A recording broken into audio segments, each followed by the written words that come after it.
There are two types of nights. The first is quiet, soft, the kind of night where sleep slips in through the cracks like warm breath on a windowpane. You don't chase it. You just let go. The second is different. It's louder, even in silence. There's a weight behind your eyes that never quite tips into sleep, just endless replays of days you said would be different. Nights like that don't pass, they cling. And in that difference, something ancient whispers, this isn't just exhaustion. It's not insomnia. It's not restlessness. It's withdrawal. Because tonight, somewhere in the shadow of your brain, something is remembering a substance it can no longer have. And it's not just a craving. It's a wound. You came here for answers. For hope. For something wrapped in science that doesn't feel like a lecture. You came here because the word addiction has touched your life, either by grip or by ghost, and the idea that the brain can heal feels both sacred and suspicious. Like a promise you want to believe, but don't dare to. So let's start there. Not with the chemistry. Not with PET scans or neurotransmitters or recovery rates. Let's start with the night. Because it's in sleep, or the absence of it, that addiction shows its second face. Not the chaos, not the chase, not the euphoric lie. But the emptiness left behind. And if you've ever wondered why the sleep never really comes back, why even after sobriety, your nights feel like glass instead of water, then you're closer to the truth than you know. The human brain doesn't sleep because it's tired. It sleeps because it needs to clean. Deep inside, while you dream, a network called the glymphatic system activates, a cerebral rinse that flushes out metabolic waste, dead cells, and the neurochemical residue of everything you felt but didn't finish. It's not rest. It's repair. But that repair depends on timing. On cycles. On the fragile balance of neurotransmitters, from serotonin to GABA to dopamine, the same chemicals hijacked by addiction. Now here's the part most people miss. Addiction isn't just about dopamine spikes. It's about cycle disruption. Every drug, from heroin to caffeine, from nicotine to social media, is, in some way, a cheat code for your chemical rhythms. Not an addition. A replacement. So when the drug is gone, the rhythm doesn't bounce back. It stutters. And sleep, well, sleep becomes a battlefield. You close your eyes. The body tries to surrender. But the brain keeps reaching for something that isn't there. This isn't metaphor. It's measurable. Studies on post-withdrawal insomnia show a staggering persistence. Even in long-term abstinence, REM sleep takes months, sometimes years, to normalize. And in severe cases, the slow-wave cycles, the deepest, most healing stages, never fully return. That isn't just inconvenient, that's existential. Because sleep isn't passive. It's memory formation, hormonal regulation, emotional calibration. And when it breaks, everything else breaks with it.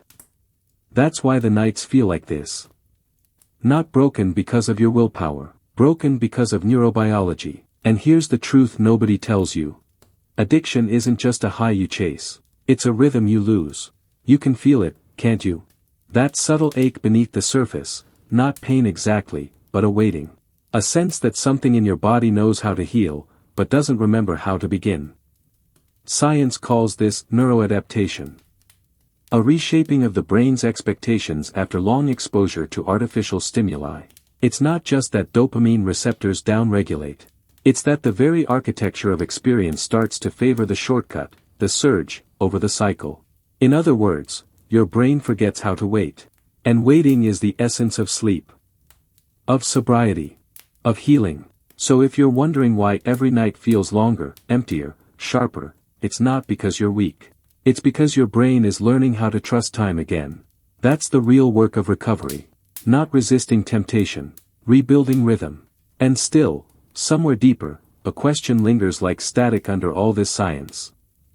Can the brain really heal? Not just function again. Not just pretend. But heal. Return to a state where sleep comes without effort, where silence isn't punishment, and where mornings don't feel like they're waiting to collapse. Can that version of you still exist?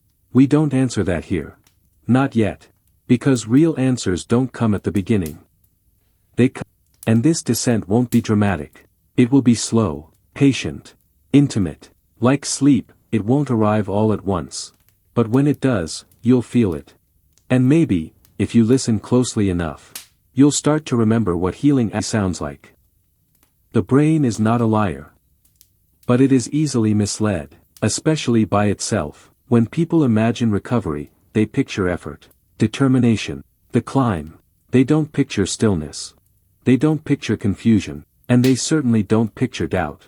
But doubt is the second phase of healing. It always is. Because after the chaos quiets, something colder arrives, something quieter than craving, but deeper than pain. It's this: why don't I feel better yet? And that question is a crack. It splits through the story you've told yourself, that sobriety would bring clarity, that discipline would bring peace, that your body would thank you for stopping. But the body doesn't thank. It waits, and sometimes, it withholds. There's something no one prepares you for. The feeling that your own recovery is wrong. You stop drinking, stop using. The noise dies down. But your dreams turn violent. Your appetite flickers like a broken light.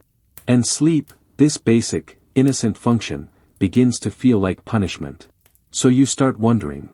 If this is healing, why does it feel worse? This is where broken intuition comes in. Because the same system that told you to chase dopamine, is the one now telling you you're doing something unnatural. That sleep shouldn't feel like this.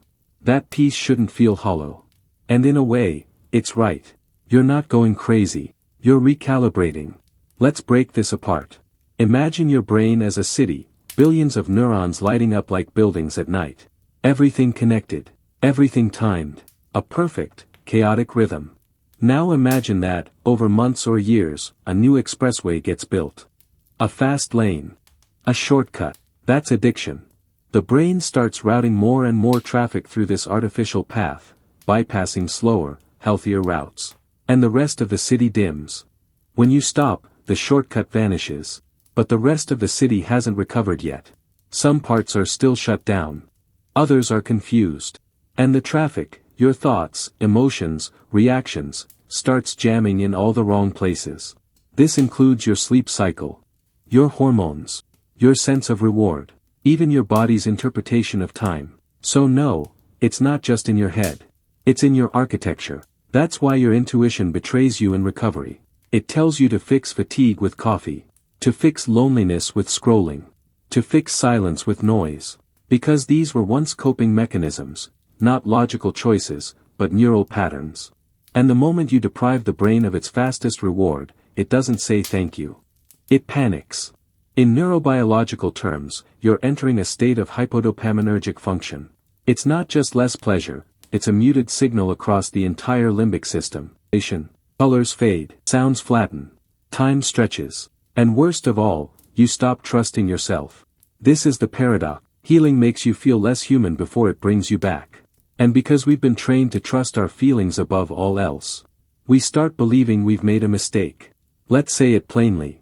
Most people relapse not because they miss the high, but because they miss feeling normal. And that's where sleep plays its cruelest trick. You lie down. You do everything right, dark room, no screens, calm breathing. You want to rest. But your body feels like it's on alert. Not scared. Not anxious. Just vigilant. And you start asking, am I doing something wrong? Is this permanent? Did I break something that can't be unbroken? No. You didn't break it. You just trained it. And now it's unlearning the training. This takes time, not effort. Not willpower. Not some perfect combination of supplements or meditation apps. Just time. And time, in withdrawal, feels unbearable. Here's what no one says. There's a difference between recovery and repair. Recovery is choice. Repair is surrender. Recovery is what you do. Repair is what happens to you, while you wait. And we're not wired to wait. Especially not when our inner signals, our so-called intuition, are misfiring. This misfire is most obvious at night. Because night strips away distractions. It forces presence. And in presence, all the broken signals rise. So the mind races. The body clenches. And the illusion of peace becomes a new kind of torment. It's not failure. It's data. The science is simple, but hard to swallow. It takes an average of 90 days for dopaminergic tone to begin rebalancing after prolonged substance use.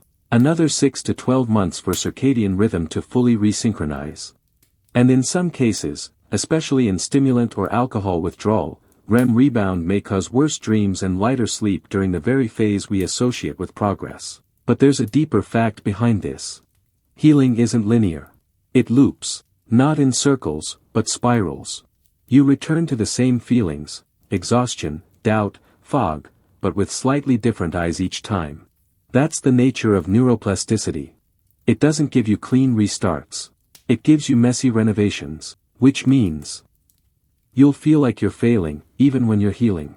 You'll feel like you're stuck, even as neurons rewire under the surface. You'll feel like nothing is happening, until suddenly, something is. And still. That doesn't comfort you when it's 2:41 a.m. and your body refuses to sleep. When you stare at the ceiling, heart steady but wrong, and wonder if this is just the new normal. But this is why the question matters. Can the brain heal from addiction? Not just recover. Not just cope. But actually heal. Because healing means restoration, a return to baseline. And when your own instincts feel broken, that promise sounds like mythology. But the answer, it's coming. You're not imagining it.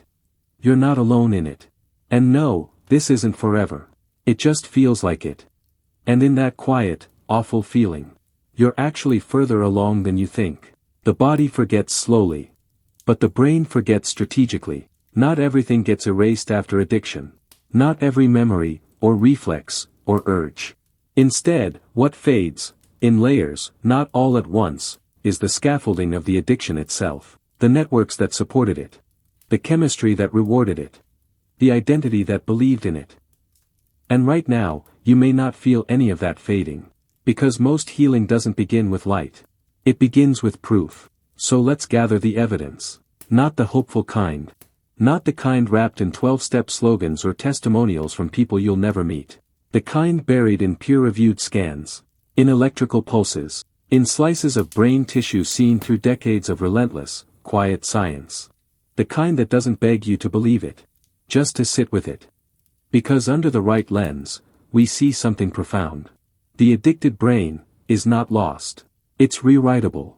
Start with dopamine. This is the molecule we've been trained to fear. The pleasure drug. The craving signal. The hijacker. But dopamine isn't the enemy. Dopamine is the messenger. It's how the brain learns what matters. And what addiction does is distort that signal, flooding it so often and so fast that the receptors, the little locks that dopamine keys into, start to pull back. Downregulation, they call it. Too much signal equals the system shuts its doors. Like shouting so long the ears stop listening. But here's the evidence. Receptors come back. In a 2001 study, methamphetamine users with heavy, long-term use showed severe drops in dopamine transporter levels. After just 14 months of abstinence, PET scans showed significant recovery. Not theory, visualized regeneration. Another study, tracking alcohol-dependent individuals, found that after 1 year of sobriety, their brain glucose metabolism, which addiction had dulled, began returning to baseline.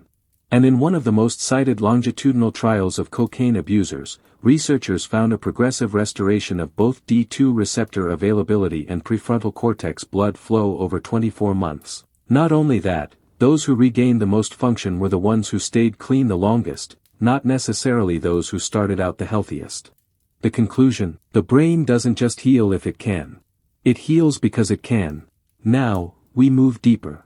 Because chemistry is only half the picture. The other half lives in structure. There's a myth, a cruel one, that says addiction burns the brain like a house fire. That neurons die, and once they're gone, it's over. But the evidence whispers otherwise. Thanks to MRI technology, we now have longitudinal imaging of the brain's gray matter, the physical bulk of your mind. The outer cortex, where decisions form. And in heavy substance users, especially opioids and alcohol, this gray matter shrinks. But it doesn't stay shrunk. In abstinent individuals, studies show cortical thickness increasing again, especially in the anterior cingulate cortex and prefrontal lobes. What does that mean? That the regions responsible for empathy, decision-making, impulse control, the parts of you that feel like they went missing during addiction, aren't destroyed. They're just dimmed. And they come back, slowly, imperfectly, but measurably. Let's return to sleep. Because sleep isn't just a symptom of recovery, it's a metric. Remember the glymphatic system? The nightly cleanse? Recent sleep studies show that as the brain recovers from substance use, deep sleep, especially stage 3 slow wave, increases, sometimes even before the person feels emotionally better. In effect, the body knows first. Long-term studies of post-addiction sleep show that while REM disturbances may persist for months, delta sleep, the phase linked to growth hormone release and neural repair, gradually stabilizes.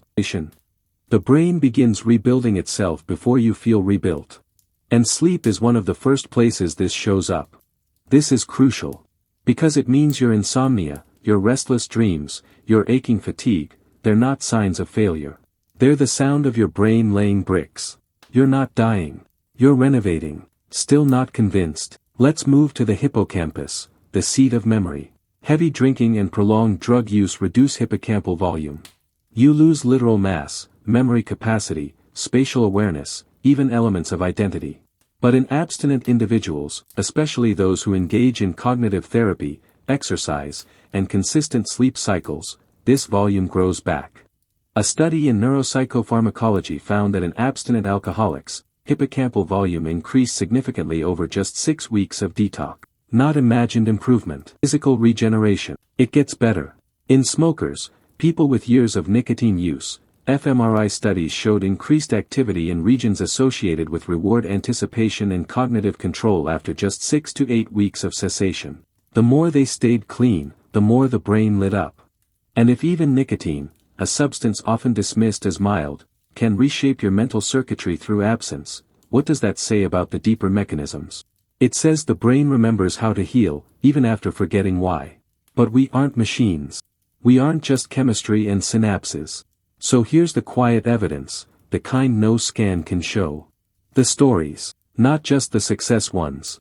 The honest ones. People who spent decades in dependency, barely holding on to memory or meaning, and then, years later, started dreaming again, started crying again, started sleeping in until morning without waking up inside a nightmare. These are not exceptions.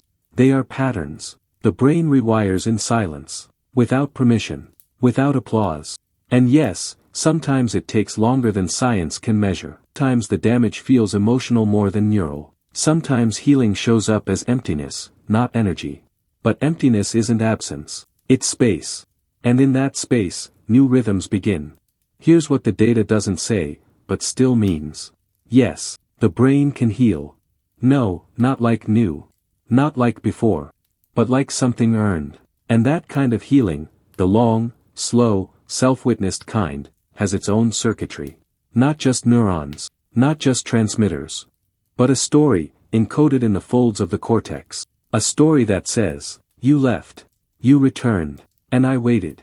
Because maybe the brain isn't just trying to repair itself. Maybe it's trying to remember who you were before you forgot. And it's doing it in the only way it knows how. Bit by bit. Night by night. Dream by dream. The evidence is there. And it doesn't beg for your belief. It simply continues, whether you see it or not. Whether you feel it, or not yet. But what if it doesn't? What if the evidence doesn't match your body? What if you read the studies, you understand the science, and still, your sleep is fractured, your mind is fogged, and nothing inside you feels remotely healed? This is where the soft edge of doubt becomes a blade. Where all the carefully collected data, all the PET scans and fMRI time-lapse and graphs climbing toward hope, begin to feel like someone else's miracle. Because the truth, when laid bare, is this. Some brains don't bounce back. Not completely. Not cleanly. And no one wants to say that out loud. Because hope sells. Recovery sells. Science, increasingly, is branded like faith. But not everyone gets a resurrection. Some people quit the drug, and the depression doesn't lift. Some get clean, and the nightmares still rot the backs of their eyelids. Some lay down each night, year after year, and the sleep never returns in full. They wait. They meditate. They run miles, eat greens, take magnesium, avoid caffeine, limit screens. Still, the quiet never comes. This isn't pessimism. It's a contour. A shadow. A boundary around the idea of healing that makes it honest. Because the human brain is not a machine built to specification. It is an ecosystem, and like any ecosystem, it can collapse under pressure it wasn't evolved to bear. Not all damage is reversible. Some neural circuits degrade beyond function. Some sleep rhythms, once broken, don't fully reassemble. Especially when damage starts young. Especially when the addiction lasted decades. Especially when trauma preceded it all. Studies show that childhood trauma amplifies the neurological impact of addiction, compounding stress responses, flattening reward systems, priming the brain for vigilance instead of rest. In such brains, the absence of the drug doesn't feel like freedom. It feels like exposure. Like standing naked in a snowstorm, with no idea how to generate warmth from within. And that's a hard truth to sit with. That healing is real, but not guaranteed. So what then? What does it mean for the people who don't wake up refreshed? Who don't feel joy trickle back into their bones? Who don't experience the light everyone keeps promising? It means this: you're not broken. You're just living on the other side of the curve. Because while most brains can heal, not all do so in the same way. And more importantly, not all define healing the same way. We assume healing means return. Return to normal sleep. Return to baseline dopamine. Return to a life before dependency. But what if healing doesn't mean return? What if it means adaptation? What if the brain, in its cold brilliance, finds new ways to survive, even if the old rhythms never come back? There's evidence for that, too. Neuroimaging studies of long-term abstinent individuals, people 10, 15 years into sobriety, show new activity in regions that weren't even involved in pre-addiction life. A kind of neurological rerouting. Alternative networks, substitute pleasure pathways, workarounds. Like a river carving a new path when the old one is dammed. The terrain changes, but the water still moves. It's not glamorous. It's not viral. You can't package it into a 5-step Instagram carousel about healing. Because sometimes the story isn't, I got clean, and life got better. Sometimes it's, I got clean, and life got different. Sometimes joy doesn't return like a sunrise. It reappears in faint echoes, a laugh that feels real for the first time in months. A night where you sleep 4 hours instead of 2. A moment when silence stops feeling like punishment. Not perfect, just bearable. And bearable, for some, is enough. Let's pause here, because this is important. Healing doesn't always look like happiness. Sometimes it looks like endurance. Sometimes it looks like mourning the version of yourself that never made it back. But endurance is not failure. It's a form of brilliance. Because the addicted brain is not weak. It is ingenious. It adapts to survive in chaos. It hijacks and rewires. It learns shortcuts in the dark. And when the substance is gone, it doesn't collapse. It searches. It experiments. It builds awkwardly, stubbornly, beautifully, toward a state that can still function. Not identically, not ideally, but honestly. And if you're living in that version of recovery, where nothing looks like the before picture, you deserve more than silence. You deserve a new language. Here's what the data says when you zoom out far enough. Some people's sleep never fully recovers. But their capacity to live with that sleep does. Some people's dopamine doesn't return to baseline. But they find ways to interpret pleasure differently. To experience meaning in patterns less explosive, but more enduring. Some people's memory stays fogged. But they learn to scaffold their lives in ways that hold them anyway. And these are not failures of science. They are testimonies to the brain's deepest truth. It wants to live, even damaged, even haunted, even dimmed. So what does healing mean, really? Maybe not the end of insomnia. Maybe not the return of perfect rest. Maybe it means learning how to make peace with a brain that remembers too much. A body that still flinches at night. A nervous system tuned forever a half-step sharp. Maybe it means building a life not in spite of those things, but with them. Like learning to play music on a detuned instrument. Like dancing with a limp. Not beautiful in the traditional sense, but undeniably human. And in that humanity, a deeper form of healing begins. One that doesn't require sleep to be perfect. Or emotions to be regulated. Or neurochemicals to be symmetrical. Just presence. Just the ability to stay. To witness. To keep showing up for your own mind, even when it doesn't show up for you. Because in the long timeline of the brain, recovery is not a finish line. It's a dialogue. A conversation between what broke, and what refused to stay broken. So here, in the quiet. As your eyes scan these words. As the clock moves forward and your body still resists sleep, know this. You're not failing. You're adapting.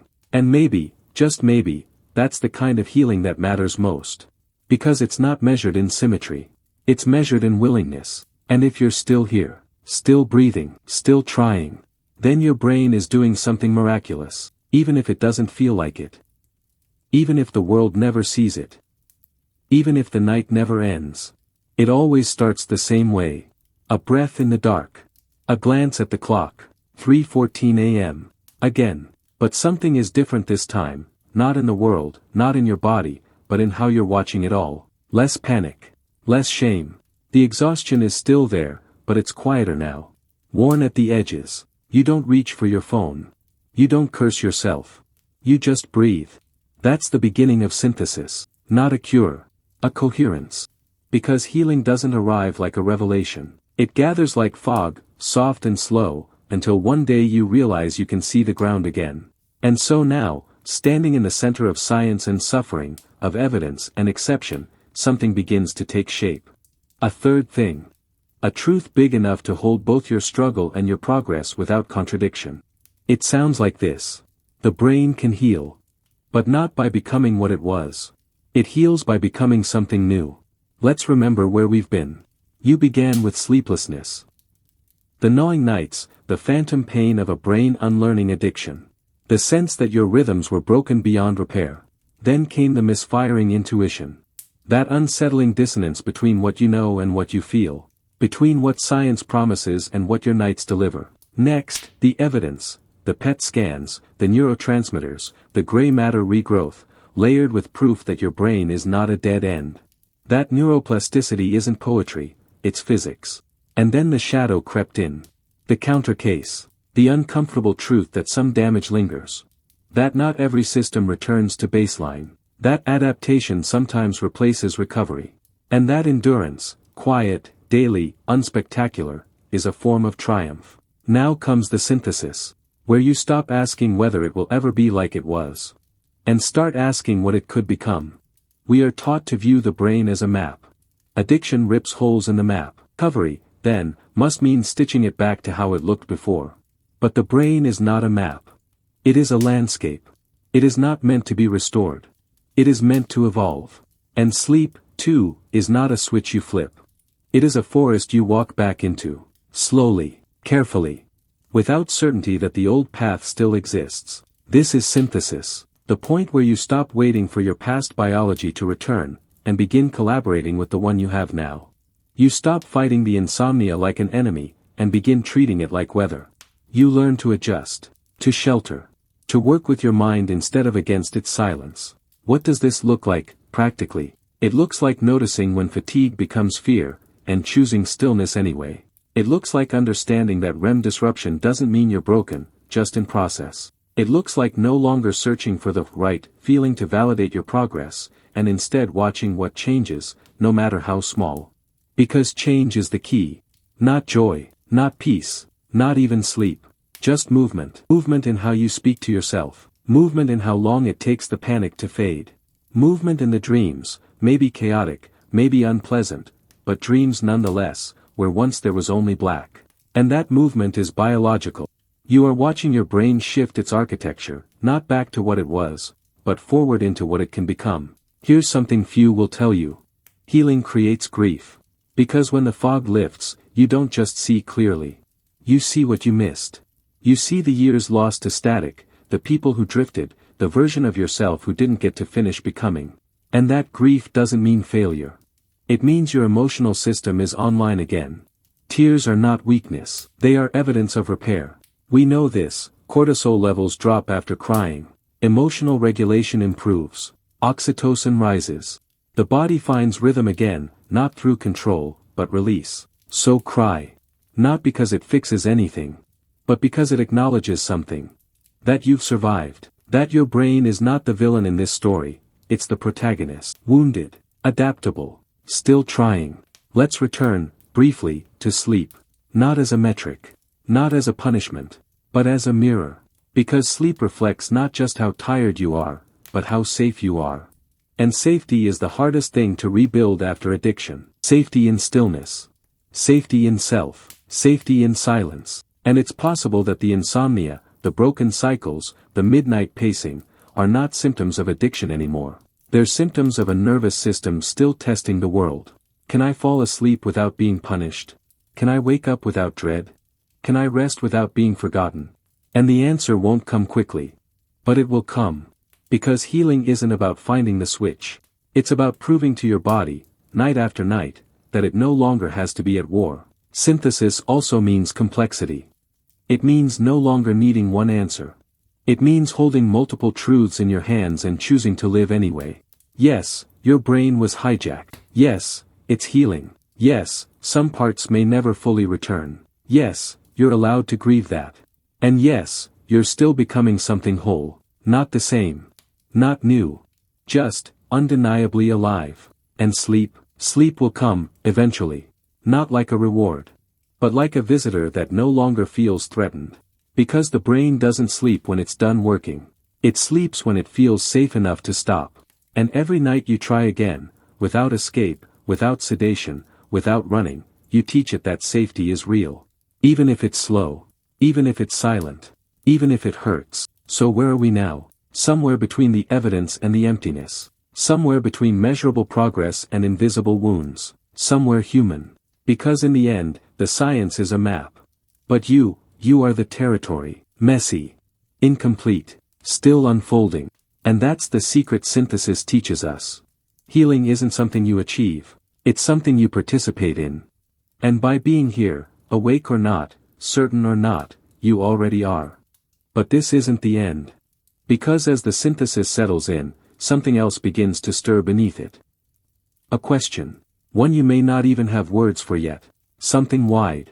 Open. Unsettling. If the brain can heal. If it can adapt, restructure, endure. If the story of addiction isn't just about loss, but about evolution, then what does that mean about who you really are underneath it all? That question, that echo, will take us somewhere else. Somewhere darker. Somewhere quieter. Somewhere truer. But not yet. For now, let it hang. Let it hum like a distant current beneath your thoughts. Because the next descent isn't into science. It's into the self. You don't feel it at first. Not because it isn't there. But because it's too quiet. Like the way you don't notice a wound healing until it itches. Like the way you forget a song's playing until it stops. Something has changed. Not dramatically, but subtly, underground. A sensation, a flicker, you haven't felt in a long time. Not joy. Not peace.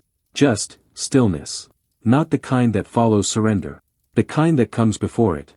And somewhere deep in the cave of your chest, a single, impossible question stirs. If the brain can heal, then who am I, now that it's trying to? Because for so long, addiction defined you. Not just in behavior, but in architecture. Your reflexes. Your fears. Your needs. Even your sleep, twisted and splintered, became part of your identity. You were the nightwalker. The restless soul. The one who couldn't stay in the silence without reaching for something. But what if the silence isn't empty anymore? What if, in all your searching, you forgot this one thing? Addiction didn't take your identity. It borrowed it. And now, it's being returned. Piece by quiet piece. This is the moment where recovery becomes dangerous again. Not because you're weak. But because you're unguarded. Healing feels like progress. And progress feels like safety. But safety, without awareness, becomes a kind of blindness. Because even as your mind begins to quiet, the shadows haven't gone anywhere. They've just changed their shape. Addiction doesn't knock at your door wearing the face it used to. It comes disguised now, in patterns that look harmless. A second helping of sugar at midnight. A new obsession with order. A fixation on productivity. Endless scrolling just to feel the blur of time again. And these things? They aren't dangerous on the surface. They're not illegal. They don't destroy families. But they do something subtler. They steal rhythm. They fracture the silence you worked so hard to rebuild. And rhythm is everything, not just for sleep, not just for sobriety. For consciousness. Without rhythm, the mind doesn't know what to trust. This is where the old craving returns, not for the substance itself, but for certainty. You want to feel sure again. You want a clear line between who you were and who you are. You want the data to tell you, yes, it's over. You're healed. But certainty is not the gift of recovery. Curiosity is. The moment you believe you're safe, permanently, completely, you stop listening. You stop watching for the subtle bends in your own behavior. You stop treating sleep as sacred. And that's how regression begins, not with relapse, with routine, with falling back into the kinds of patterns that keep your nervous system in survival mode, just muted enough not to notice. So here, in this place where healing feels like a plateau, you have to make a decision. Not about what to avoid, but about how to stay awake to your own mind. Because your brain isn't just healing. It's changing allegiances. Think about that. Every habit, every thought, every pattern of addiction, those weren't just behaviors. They were bonds, acts. Agreements between different parts of your psyche about what mattered most. And for years, those agreements were simple. Comfort is survival. Distraction is safety. Sleep is dangerous because it invites memory. Stillness is where the shame lives. Now, those contracts are breaking. And the system is confused. The parts of your brain that once looked to dopamine for direction, now wander. The cells that once surged at the first hit, now pulse dimly, waiting for new instructions. But instructions don't arrive as commands. They arrive as attention. The way you sit with discomfort. The way you resist the reflex to fix. The way you honor fatigue without immediately reaching for stimulation. This is the new contract. Presence is safer than escape. And it takes time to believe that. Not intellectually, biologically. There is a phenomenon in neuroscience called prediction error. It occurs when the brain expects one thing, and receives another. Imagine, you reach for the usual fix, a thought, a ritual, a scroll, and it no longer delivers the relief it used to. Your brain pauses. Not in crisis, in confusion. That pause, that second of stillness. It's not failure. It's neuroplasticity in real time. It's your system waking up. And if you can learn to tolerate that pause, to stretch it, you're retraining the brain to update its model of reality. You're teaching it, relief doesn't live there anymore. And eventually, it stops looking. This is what healing looks like beneath the surface. Not fireworks, not a rush of clarity, but interrupted habit. A breath where there used to be a reflex. A moment of uncertainty that invites curiosity instead of craving. But this is not linear. You will forget. You will fall into old loops. You will mistake noise for comfort again. And that's not relapse. That's rehearsal. Every return to the old rhythm is an opportunity to choose again. To watch yourself choose. Because the brain learns through repetition. Not through intention. And what you repeat, you become. So when you find yourself awake at 2:56 a.m., eyes open, body restless, mind circling, you can do what you've always done. Or you can pause, not to fight, not to fix, just to feel the hinge of choice. That's where the new rhythm begins. You may never return to the sleep you once had. You may never experience rest without some echo of vigilance in your chest. But that doesn't mean you're still addicted. It means you're still healing. There's a difference. Healing is not the absence of discomfort. It's the presence of awareness inside discomfort. It's the moment you lie awake and don't hate yourself for it. It's the moment you stop asking, "Why can't I sleep?" and start whispering, "It's okay that I can't." It's the moment you stop needing sleep to feel whole. Because wholeness was never dependent on rest. Only on returning to yourself, again and again, no matter how fragmented you feel. And so, you've arrived. Not at an ending. At an opening. A point in the story where the question is no longer, can the brain heal from addiction? But something deeper, something slower. What kind of life do I want to build with the brain I have now? A life that may still carry shadows. That may still fracture at night. That may never feel like the glossy redemption arc you imagined. But a life, nonetheless. A conscious life. A rhythmic life. A life that remembers it is still unfolding. This is the open loop. The breath before the next descent. The calm that is not closure, but invitation. There is more to see. More to unearth. More to become. But not tonight. Tonight, you rest, whatever that means. Even if your eyes stay open. Even if your thoughts don't slow. You rest by not running. And that, somehow, is enough. For now. There is a strange kind of silence that only appears once you've crossed a certain line. Not the silence of stillness. But the silence that follows the realization. You are not the person who started this journey. You're quieter now. Not because you have answers. But because you've stopped needing them to feel safe. And yet, beneath that quiet, is motion. A slow undercurrent pulling you deeper. Not into relapse. Not into chaos. But into the roots beneath your recovery. Because healing, real healing, never stays on the surface. It goes subterranean. It unearths what the addiction buried. And what it buried wasn't just pain. It was truth. And truth, when you're not ready for it, can feel like a threat. Let's name the first truth. You didn't start using because you were broken. You started because something in you was trying to survive. That survival may have looked like self-destruction from the outside. It may have cost you years, people, peace.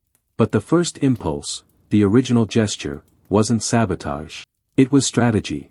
The brain doesn't crave addiction. It craves regulation, ability, relief, belonging. And when it doesn't find those things in life, it searches for them elsewhere. In a bottle. In a pill. In a screen. In anything that simulates calm. Which means the addiction was never the real problem. It was the solution that stopped working.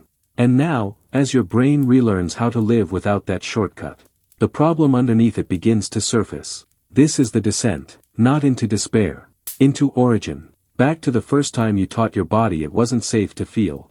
Back to the moment you started reaching for something, anything, to muffle the noise. Maybe it was loud back then. Maybe it was silent. Maybe it came wearing your father's voice, or your mother's absence, or the weight of a room you were too young to leave. The brain remembers all of it. Not always in images, sometimes in reactions, in tight jaws, in stomach knots, in sleeplessness. Because sleep isn't just rest. It's surrender.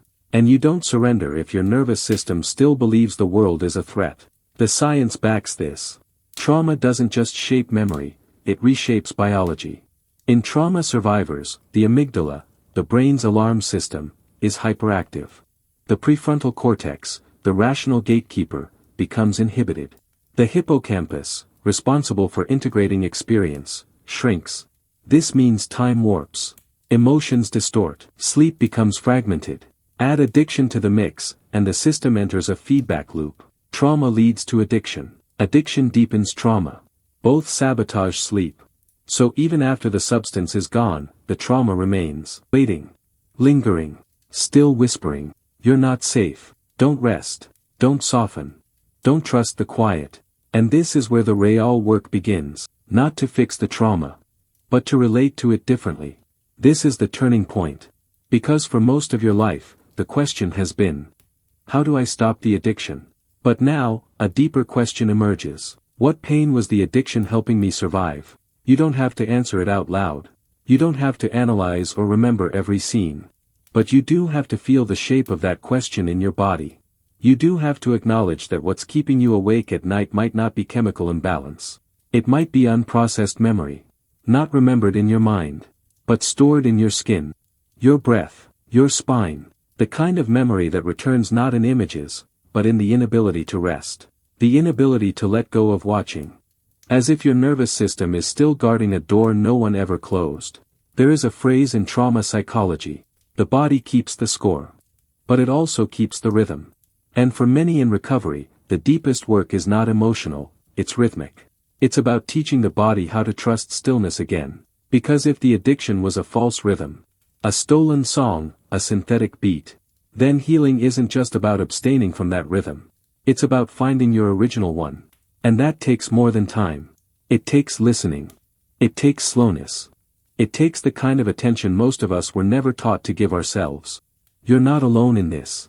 In study after study, people in long-term recovery report that the hardest part isn't staying clean. It's learning to tolerate boredom. Stillness. Not because these things are painful, but because they reveal what the substance once concealed. They open a door. And behind that door is the feeling you've been circling since the beginning. Grief. Grief for the years you lost. Grief for the comfort you never had. Grief for the sleep that won't come easily, even now. And grief, like trauma, is not healed by insight. It is metabolized. Through breath. Through rest. Through tears you don't need to explain. So what now? You're in the descent. You've stepped beyond the question of healing. You're standing in the hollow where meaning starts to form. The world around you hasn't changed, but the way you move through it has. You're beginning to see that healing is not the absence of suffering. It's the presence of permission. Permission to feel what was too heavy to feel before. Permission to rest even when you haven't earned it. Permission to exist in a body that is still afraid. And stay anyway. This is the real miracle of the brain. Not just its ability to rewire. but its ability to receive new instruction. Even now. Even here. And every time you close your eyes without numbing. Every time you breathe through the tension instead of escaping it. You are writing a new script. One where the night is not the enemy. And neither are you.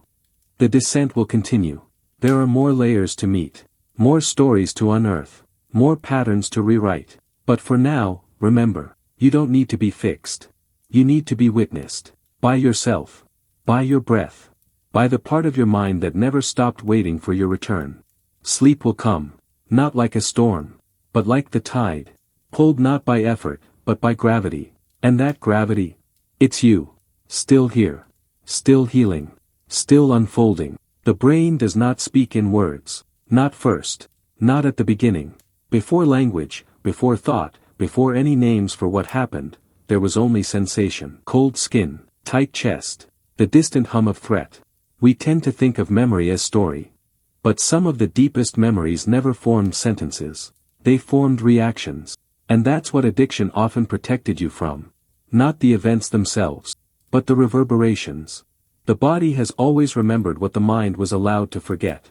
And now, in the stillness of recovery, when there are no more substances to blur the signal, those nonverbal memories begin to stir. They don't return with clarity. They return as patterns. A sudden heaviness in the afternoon, as if you've disappointed someone, but no one's there. A racing heart in the grocery store. A dull ache in your jaw before bed. Dreams that make no sense but leave you feeling watched. You tell yourself it's nothing. That it's just stress. That it's the price of healing. But in the quiet, you know better.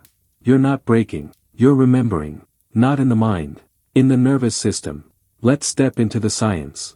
The part of the brain responsible for integrating emotional experience is the amygdala, and when triggered, it doesn't wait for conscious thought. It sends its message directly to the hypothalamus, the command center for survival. Heart rate increases, breath shortens, muscles brace. You don't think your way into fight or flight. You feel your way in. And that feeling, if never fully processed, gets stored as an implicit memory. Which means even in sobriety, even in the absence of danger, the body can be trapped in an echo. A reflex with no origin story. This is why you can't talk yourself out of anxiety. Why logic fails at 3 a.m. Why even with your dopamine levels slowly rising, and your REM sleep partially restored, you still feel something off. Because your body is operating on old instructions. Not from your addiction, from what came before it. And now, with the chemical numbing gone, those instructions are rising to the surface. This isn't relapse, it's revelation. And it's terrifying, because you realize you've never actually met the full version of yourself. Only the parts allowed to surface under pressure. Now, with space. The rest is arriving. You feel it most in the transitions, the in-between moments, right before sleep, right after waking, when the mind is loose and the defenses haven't returned yet. That's when the images come. Or worse, the feelings without images. A shapeless dread. A sense of falling. A sorrow that doesn't belong to this moment. And you wonder, is this withdrawal? Is this failure? No. It's decompression. Like a diver surfacing from deep water, you are re-entering the atmosphere of your own self. And the bends can feel unbearable, because you've lived so long at pressure. Under constant compression from trauma, addiction, expectation. Now the pressure is changing. And your body is responding the only way it knows how. By releasing what it was never allowed to express. This is a sacred phase of healing. Not easy. Not glamorous. But essential. Because until these embodied memories are felt, they continue to dictate your rhythms. They interrupt sleep. They mute joy. They distort the present with shadows of a past you never consented to carry. But how do you process what you can't name? You begin by not naming it. You begin by feeling it without judgment. When the sadness comes, you let it. When the tension rises, you breathe into it. Not to get rid of it, but to allow it. Because these sensations were once survival. Now, they are data. Messages from a body that wants to complete a cycle it never got to finish. There's a term in somatic psychology, biological completion. It means that trauma responses, fight, flight, freeze, must be allowed to run their course in order to resolve. But most of us were interrupted. We were told to sit still, to calm down, to stop crying. So the trauma didn't leave. It waited, half-finished, stored in muscle, encoded in breath. And now, in sobriety, in sleep's return, in the absence of chemical suppression, those cycles are reactivating. Not to hurt you. To finish themselves. If you let them. This isn't spiritual bypass. This is hard science. In animal studies, prey animals, once escaping danger, will often shake violently, discharging nervous energy. Then they return to rest, completely calm. Humans, conditioned by culture, rarely complete that process. We freeze. We endure. We internalize. And the result? Insomnia, chronic tension, addiction to distraction, emotional dissociation. So when your body begins to tremble during meditation, when your breath quickens without a trigger, when tears rise for no reason, you are not malfunctioning. You are completing. Let it happen. Let's return, for a moment, to the question. Can the brain heal from addiction? Now you begin to understand the real weight of that question. It's not about stopping a behavior. It's about unlocking frozen time. Because addiction is never just about substances. It's about interruptions. Interruptions in development. Interruptions in memory. Interruptions in feeling. And healing, true healing, is about restoring continuity. A sense that your body, your emotions, your breath, and your past are finally in the same room. Not unified. Not perfected. But present. And presence, when practiced enough, becomes rhythm. And rhythm is the language of sleep. So what do you do now? You stop trying to make sense of everything. You stop waiting for clarity before you rest. You start listening to the body. Even when it doesn't speak in words. Especially then. When you feel tight, stretch. When you feel heavy, breathe deeper. When you feel nothing, touch something soft. When the panic comes, don't fix it. Feel it. And trust that your brain is learning from this. Every act of gentle awareness becomes a neural imprint. Every night you sit with discomfort becomes a vote for a new rhythm. You are becoming literate in your own nervous system. And that's the kind of healing no relapse can undo. There will be nights ahead where the silence grows teeth again. Where the feelings without names knock louder than you expected. You will be tempted to label them. To chase them. To numb them. Don't. Not because you're stronger now. But because you understand more. You understand that the body is not the enemy. That the symptoms are not attacks. That healing isn't clean. It's circular, spiraling back through old echoes, but with new eyes. And those eyes, your eyes, are now capable of seeing what was once hidden. That behind every craving, every fragment of insomnia, every twitch, every ache, every flash of sadness, is a message from the self you left behind. She's not asking for rescue. She's asking to be heard. And this time, you're listening. You were promised rest. Not by anyone specific, but by the quiet narrative behind every recovery story you ever heard. The promise sounded simple. Stop the substance. Wait. And eventually, the sleep returns. Not just sleep. Peace. The kind you imagine feels like falling into warm water, carried by something deeper than breath. But what happens when you stop, and wait, and nothing comes? What happens when the substance leaves your body? But your body still clings to its absence like an unfinished sentence. You lie down, sober, clear-headed, exhausted, and still, the sleep never comes. This is not failure. This is not resistance. This is residue. Because sleep is not just a chemical process. It's a relationship. With time. With trust. With the self. And addiction, more than anything, disrupts those relationships. It teaches the brain that time must be manipulated, not followed. It replaces trust with dependency. And it severs the line between the conscious and unconscious mind. So when the drug is gone, and the rituals of use no longer fill the space between you and yourself, the silence can feel suffocating, not because there's danger, but because there's no distraction left. And you realize, maybe for the first time, that you never learned how to fall asleep. You only learned how to escape consciousness. There's a difference. Here's the cruel irony. Many substances used to self-medicate, alcohol, opioids, benzos, mimic sleep. They sedate the cortex. They lower respiration. They simulate stillness. But under the surface, the architecture of true rest is disrupted. REM cycles collapse. Slow-wave sleep is shortened. The glymphatic system, the brain's cleaning mechanism, gets sluggish. You wake up foggy, not because you slept too hard, but because you never reached the levels of sleep your brain needs to reset. So even in the depths of substance use, your body was starved of rest. And now, in recovery, it must learn sleep from the beginning. Like a child learning language. Not by being told what sleep is, but by watching, repeating, failing, trying again. And here's what no one told you. Sleep doesn't return because you've earned it. It returns because you've trained for it. Not once. Not perfectly, but repeatedly. Science calls this entrainment. The process by which internal biological rhythms align with external cues. Light. Temperature. Routine. The brain, specifically the suprachiasmatic nucleus in the hypothalamus, regulates circadian rhythm based on these cues. But it needs consistency, and consistency requires something recovery rarely gives in the beginning. Predictability. Your days are still in flux. Your emotions still spike and crash. Your environment may not be calm. And your nervous system, trained to expect chaos, doesn't yet believe it's safe to sleep deeply.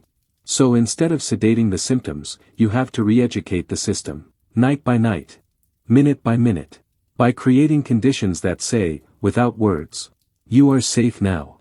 You can release. But it isn't quick. Studies show that even after extended abstinence, many individuals report sleep disruptions for 6 to 12 months, some longer. This isn't dysfunction. It's recalibration. Your brain is rebuilding the scaffolding addiction collapsed. And scaffolding takes time. Especially when the substance wasn't the only reason you couldn't sleep. Especially when trauma still lingers. When loneliness still breathes beside you in the dark. Because here's the unspoken truth. Sometimes, the hardest part of sleep isn't physiological. It's existential. What happens when your mind stops running, and there's nothing left to distract you from yourself? What happens when the noise ends, and you hear what's underneath? There are people, many, maybe more than we know, who stay awake not because their bodies are broken, but because their minds are guarding something. Not actively, not out of fear, but out of habit. If sleep is surrender, and you spent years training your nervous system to expect threat, then surrender feels like dying, and in a way, it is. Not death in the literal sense, but death of control, of vigilance, of the part of you that kept watch, even when no one else did. So of course you resist sleep. Not because you don't want it, but because somewhere inside, you don't trust it. Not yet. So what can you do? You stop negotiating with sleep. You stop demanding it. You stop treating it like a reward to be unlocked. Instead, you treat it like a relationship to be rebuilt. Start small. Dim the lights an hour earlier. Not for the melatonin, but for the message. Lower your voice at night. Eat slower. Breathe deeper, not to fall asleep faster, but to teach your body what calm feels like when it's not sedated. You're not fixing yourself. You're repatterning time. And time, once trusted, becomes rhythm. But rhythm isn't always regular. There will be nights you lie awake again. Nights where the silence sounds too loud. Where the breath catches. Where the dream turns violent. Where sleep slips through your fingers like a thread you can't hold on to. And on those nights, the temptation will rise. To reach. To numb. To escape. But pause here. Ask yourself not, how do I make this stop? But, what is this moment asking me to feel? Because sometimes, what you call insomnia is not your body rejecting rest. It's your body trying to metabolize something it wasn't allowed to before. Memory. Grief. Fear. Hope. You're learning now that the brain's healing is not a return. It's a rewrite. You don't go back to the sleep you had. You create a new kind. A sleep earned not through exhaustion, but through witnessing. Every time you face the night without running, you leave behind another fragment of the old script, the one that said you could only survive with sedation, the one that said you didn't deserve real rest, the one that confused numbness with peace. That script is over. This one, the one you're writing now, takes longer. It asks more. But it gives more, too. Because in this version, you're not asleep to escape. You're asleep because you're whole enough to let go. So tonight, when your eyes stay open longer than they should, when your body aches for sleep but won't release, don't panic, don't beg, don't spiral, just return to breath, to stillness, to the part of you that remembers, even in wakefulness, I am healing. Let that be enough. Let presence replace pressure. And know this, the sleep will come. Not all at once. Not always when you ask. but as a companion. As a mirror of the trust you are slowly rebuilding with your own nervous system. And when it does, you won't even notice the exact moment it arrived, because it will feel familiar. Not like sedation. Not like escape. But like home. There's a moment, often too small to notice, when you stop fighting sleep and begin allowing it. Not because you feel rested. Not because you finally won the battle. But because something ancient in you stops resisting. It's not surrender. Not yet. It's more like a hand loosening its grip on something it never knew it was holding. Control. Fear. The need to feel awake just to feel safe. This is not where you thought healing would happen. Not in a dark room at 2:08 a.m. Not in your own chest, humming with a quiet you once mistook for danger. But this is where the self that addiction silenced begins to speak. Not with words. With awareness. Not memory. Recognition. Because something inside you always knew. Even in the worst nights. Even in the blurred years. Even when sleep felt like a punishment and the morning felt like a dare. There was a part of you that watched. Not judging. Not fixing. Just witnessing. Some call it conscience. Others call it soul. The passive observer. The one who never slept, even when you were unconscious. And now, as the noise dies down and the chemical fog lifts, you begin to feel it again. The presence. The self you left behind. Still here. Still waiting. Not the self before addiction. That person is gone. But something truer than that. Not innocent. But intact. Not unscarred. But unbroken. Because addiction doesn't erase the self. It buries it. And the body, in its desperation to survive, protects what it can. It wraps your truest voice in silence. In forgetting. In ritual. And now that the rituals are gone, now that you lie awake without the old sedations, there is room again. Room for grief. Room for feeling. Room for reunion. The science can only take us so far here. Neuroimaging can show us that the default mode network, the brain's internal narrator, returns to coherence after long-term abstinence. We know that areas associated with introspection, identity, and emotional awareness gradually light up again. We can trace those circuits, draw maps of recovery in color-coded scans. But what science can't tell us, what it was never designed to explain, is this. What does it feel like to meet yourself after the noise ends? The answer doesn't arrive like knowledge. It arrives like recognition. Like walking into a room you forgot was yours. And in that room, it's quiet. Not empty. Just still. And in that stillness, you hear it. The self that waited. But reunion isn't easy. Because silence doesn't just reveal peace. It also reveals the cost. You begin to remember, not just what you lost, but who you became to survive. The lies you told. The numbing you normalized. The nights you disappeared behind screens and pills and drinks and routines. You see it now. All of it. And with that clarity comes shame. Not the kind that screams. The kind that lingers. That creeps into your dreams. That curls around your ankles when you try to rest. You try to shake it. Reason with it. You say, I've changed. I'm healing. I'm better now. But shame doesn't care about logic. It's not here to argue. It's here to be felt. Here is the hardest truth of the recovery journey.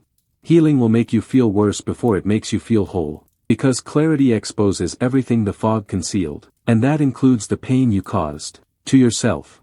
To others. To time itself. And there, in the bed at 3:11 a.m., you might start to believe that you don't deserve peace. That you have to earn your rest. That sleep is a prize you're not good enough to claim. But that's the addiction talking. Not the substance. The mindset it left behind. The idea that you are only as worthy as your latest performance. That if you don't suffer enough, you haven't really changed. Let that go. It was never true. You do not need to punish yourself to prove you've recovered. You do not need to stay awake as penance. You are allowed to sleep, even if you haven't forgiven yourself yet. Because sleep isn't about deserving. It's about allowing. And in that allowance, the deeper work begins. Forgiveness doesn't arrive before rest. It emerges from it. Because when you give your body space to soften, you give the past room to breathe. And sometimes, all it takes is one unguarded night. One full cycle of dreams and breathing and stillness. For the system to recalibrate. Not forget. But release. Think of your nervous system like a tuning fork. Years of stress, trauma, and addiction struck it with sharp, dissonant notes. Every night of chemical sleep, or the absence of it, warped its tone. But now, as you sit in silence without escape, as you endure the discomfort without distraction, something begins to shift. The fork doesn't silence itself. It begins to retune. The body starts catching new rhythms. The heart begins responding to slower breaths.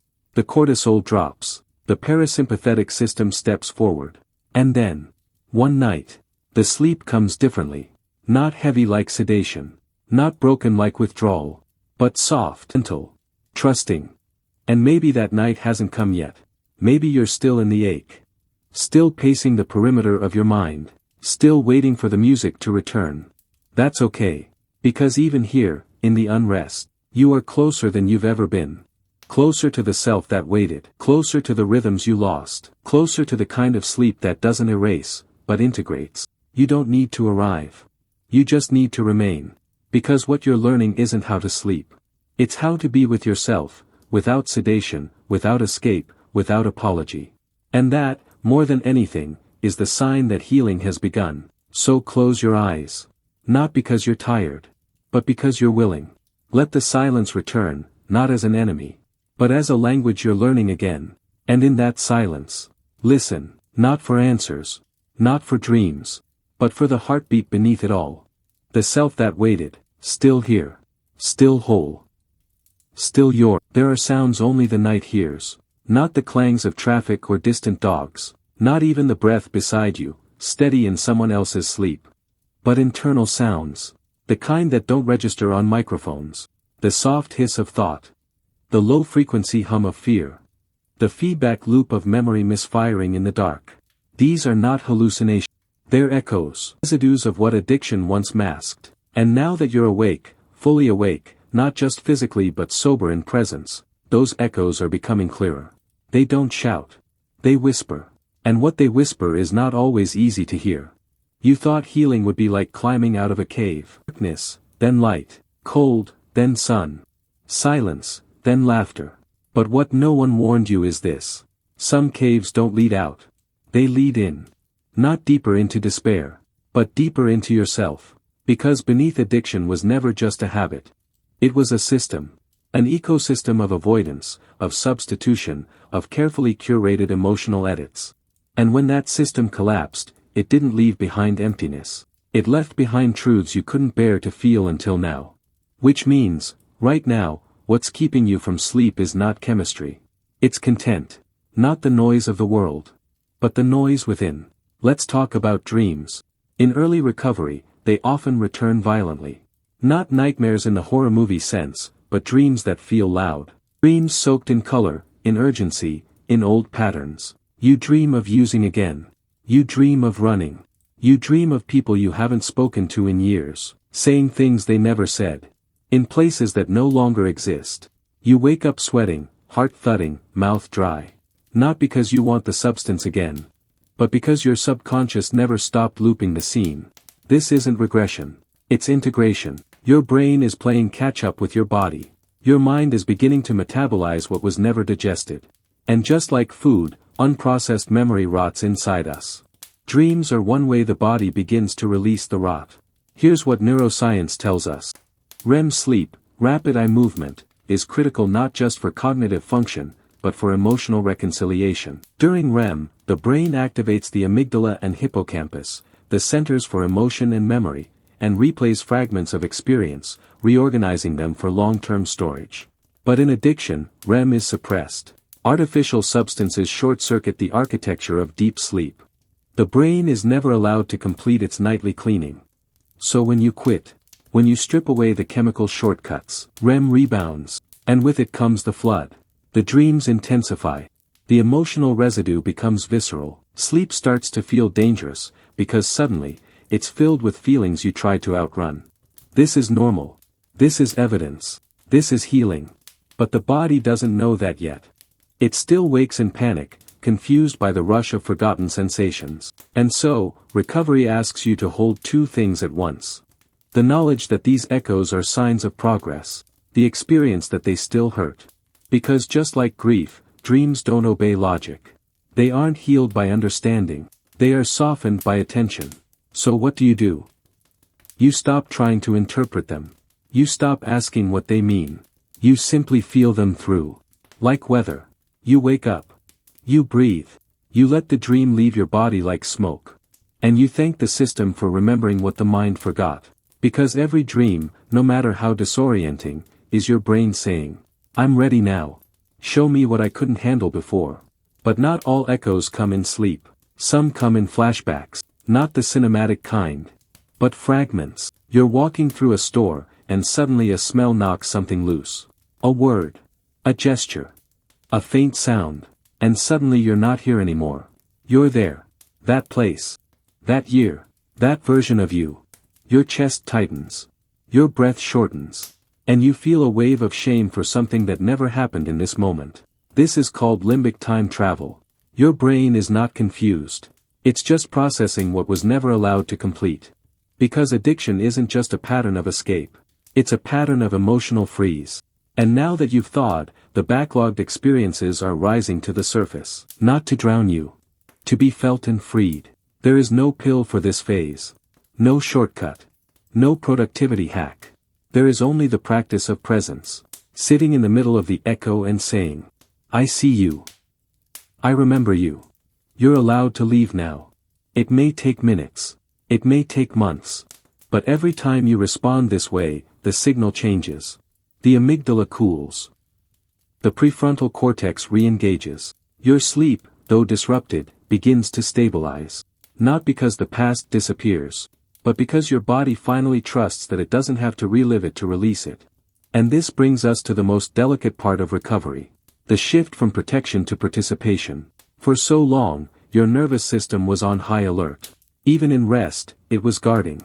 But now, in the quiet of sober nights, it begins to ask. What would it mean to participate in this life, instead of defend against it? It's a small question. But it opens a vast door. Because sleep is not just a biological function. It is cooperation. You cooperate with the dark. You participate in vulnerability. You allow yourself to disappear, temporarily, because you trust that you'll wake again. And for someone who has lived years hypervigilant, that trust is revolutionary. So here you are. Surrounded by echoes, visited by dreams, interrupted by memories that come without warning. You're not broken. You're awake. And this wakefulness, painful as it is part of the descent. You are moving down into the strata of your own history. Not to stay there. But to excavate. To retrieve the parts of you addiction forced underground. The tender ones. The frightened ones. The ones who once stayed awake just to feel less alone. They're not ghosts.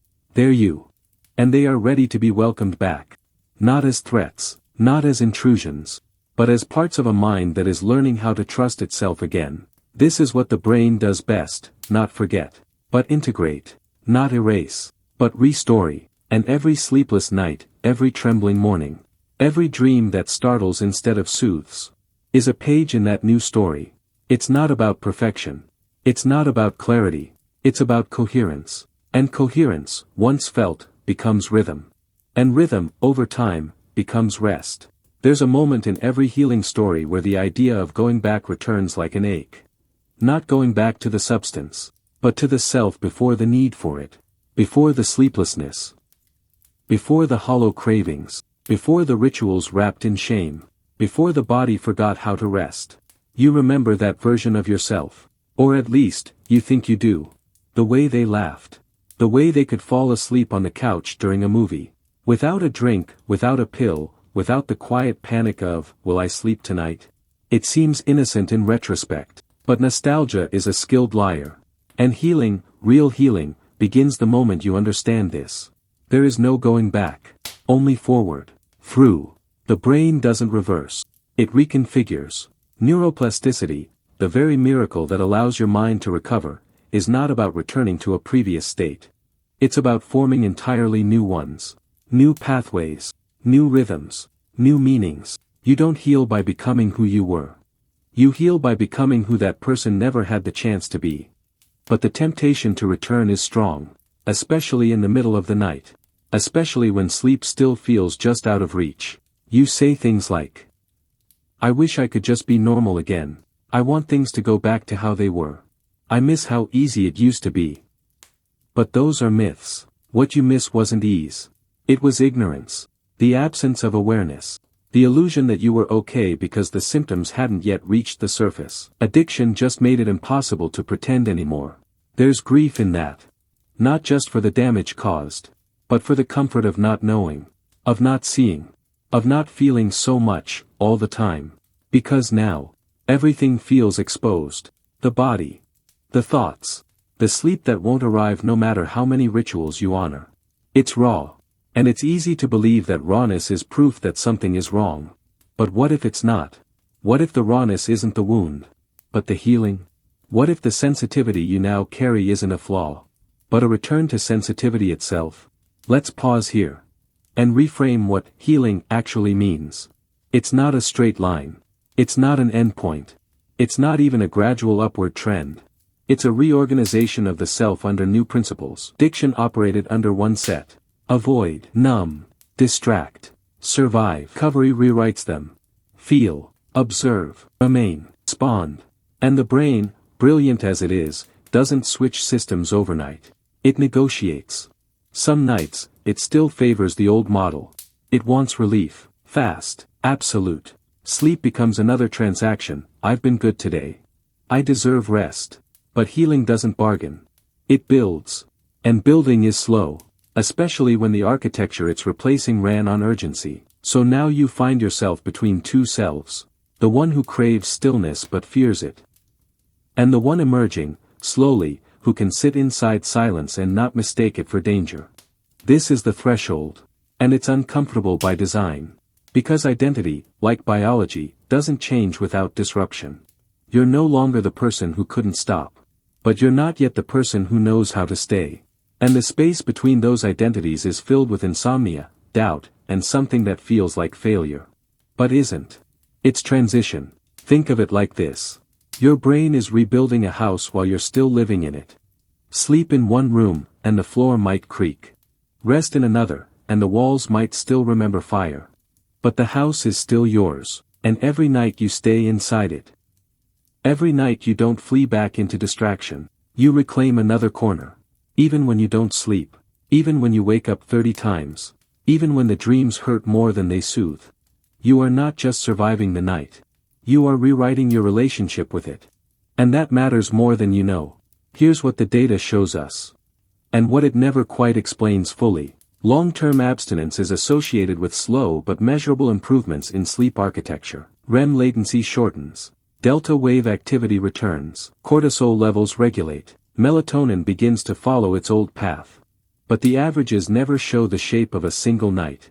They don't tell you that 1 week you'll sleep like you were never broken, only to spend the next waking in shivers. They don't tell you that your best night of rest might be followed by a surge of grief the next morning. Because the body, in healing, lets go in layers. And every release makes room for something deeper to surface. You may find yourself grieving things you didn't expect. The rituals that once soothed you. The illusion of certainty, even the identity of being, in recovery, once it starts to loosen. Because once healing becomes your baseline, you face a new fear. Who am I if I'm no longer struggling? Sleep used to be a battlefield. But when the war ends, peace feels suspicious. The silence becomes unnerving. The dreams too vivid. The mornings too still. And part of you wonders if this is just the eye of the storm. But it's not. It's the self you've been working toward. The self who doesn't need to be earned. Just inhabited. So what do you do with all this? You stop looking for signs that you've arrived. You stop trying to measure your healing in hours of uninterrupted sleep. You stop asking, when will I be normal again? And you start asking, how do I make peace with the self I've become? How do I live in this body, in this mind, with this rhythm, without constantly comparing it to a version of me that never truly existed? That's when something shifts. Sleep becomes less of a goal, and more of a response. A response to safety. To trust. To the quiet miracle of not needing to run. And that's when rest begins to return. Not always, not predictably. But when it does, it's real. Not synthetic. Not stolen. Not bargained for. Just, present. Like you. There's no going back. Not to the sleep of childhood. Not to the innocence of unawareness. Not to the numb peace addiction once offered. But forward is wide open. It doesn't promise ease, it promises depth. And the self you're becoming, that self is already waiting for you. Just beyond the next breath, just beneath the next quiet night.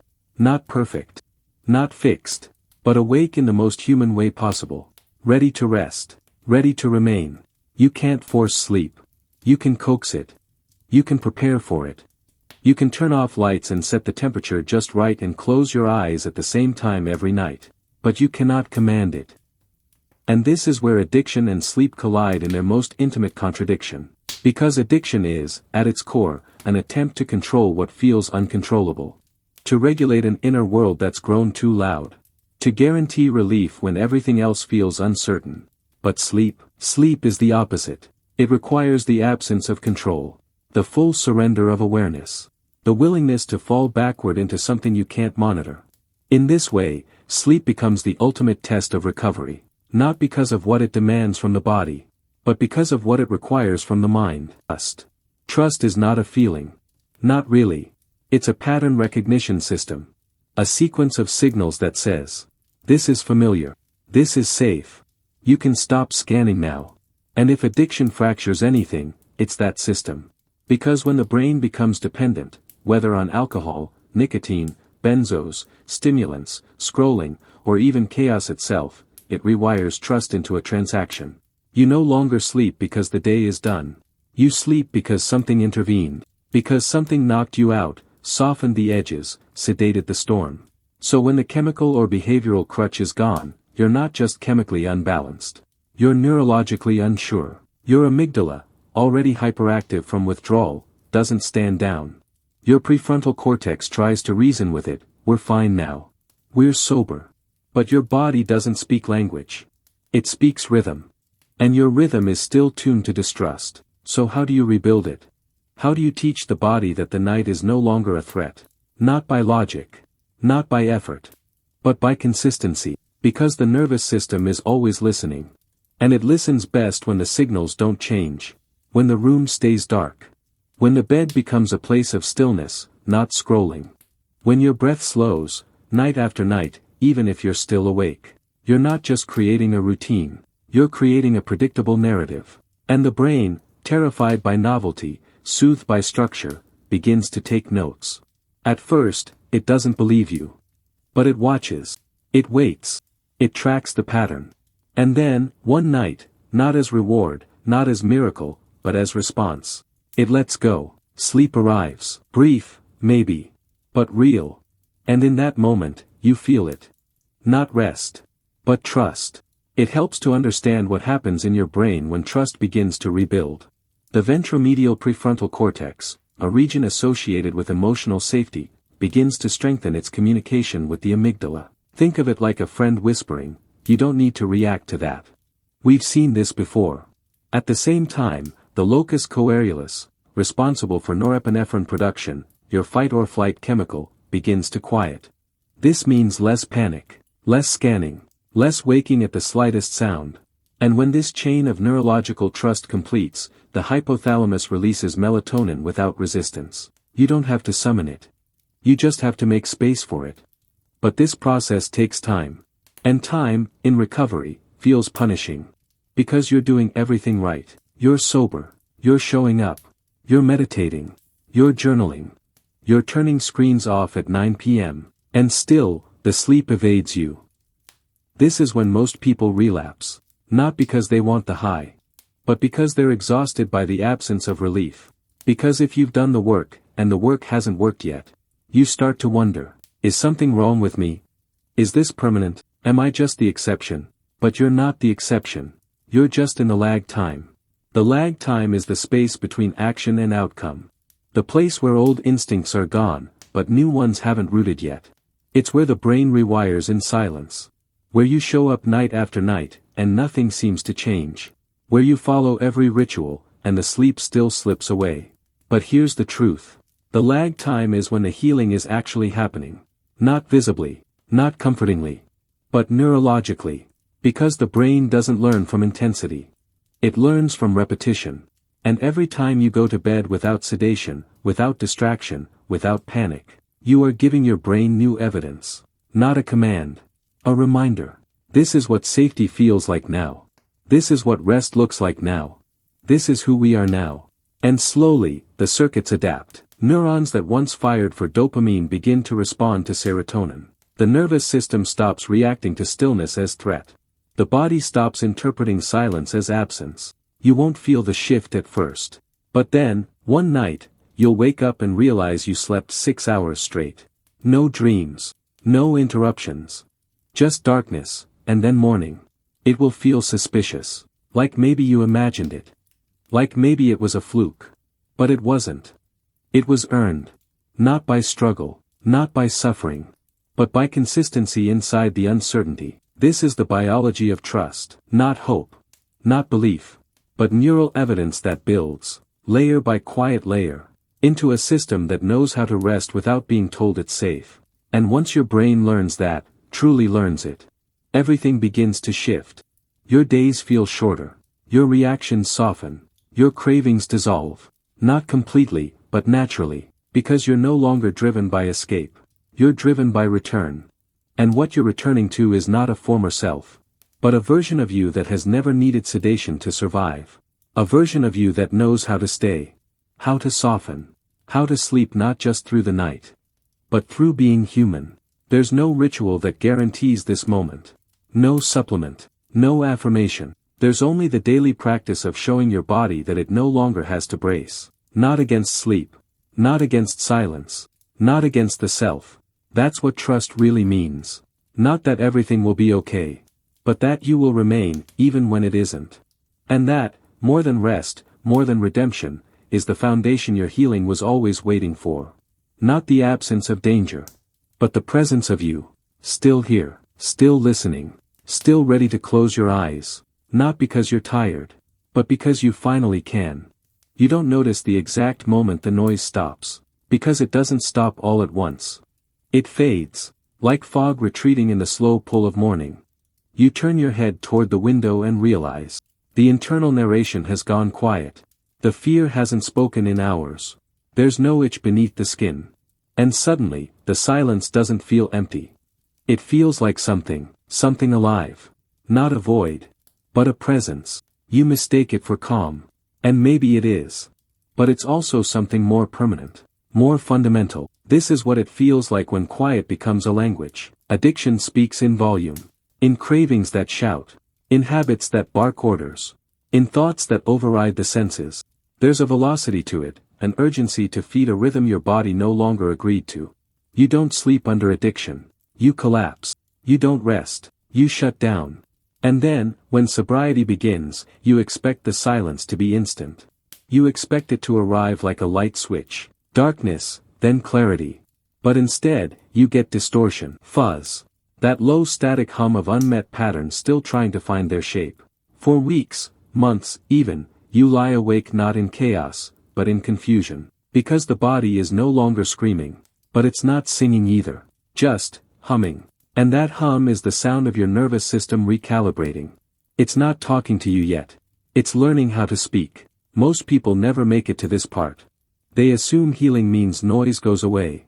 When in truth, healing means listening to what's underneath the noise. And what's underneath is rarely what you expect. It's not peace at first. It's not joy. It's often just neutrality. And neutrality is terrifying when your entire identity was built around intensity. You think, is this it? Is this all there is? Am I numb again? But this isn't numbness. It's capacity. You are finally able to sit in an emotional climate that isn't pulling you toward anything. Not craving, not aversion, just being. This is the real return. Not to a former self, but to a nervous system that isn't fighting the moment it's in. Here's what happens in your brain during this phase. Your insula, the region responsible for interoception, awareness of bodily states, becomes more active. But unlike in active addiction, where the insula fires in panic, it now begins to listen. You start noticing small shifts. The way your shoulders release just before sleep. The way your heartbeat softens after crying. The way light feels heavier before dusk. This is your biology becoming literate again. Addiction muted the signals. Recovery teaches you to read them. You are learning, in real time, the language of your body.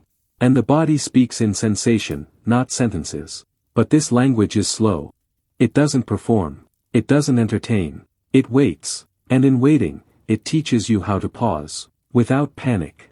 How to be still, without being swallowed. And eventually, you begin to speak back. Not with words, but with actions. You stretch without needing to work out. You cry without needing a reason. You walk without needing a destination. You exhale, just because you can.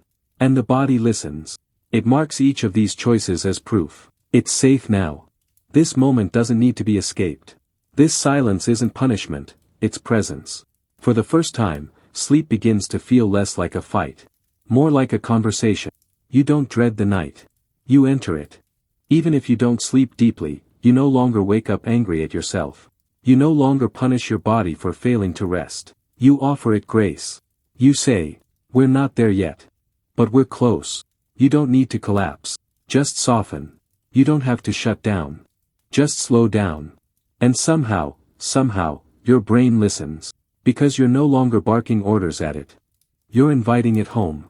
This is the paradox of recovery. The quieter you become, the louder the healing gets. Not in volume. In presence. You start noticing the sound of your own breath. Noticing how hunger arrives now as sensation, not urgency. Noticing how grief visits in waves, brief, tolerable, almost elegant. And most of all, you start noticing how often you used to run from this very stillness. Now you stay.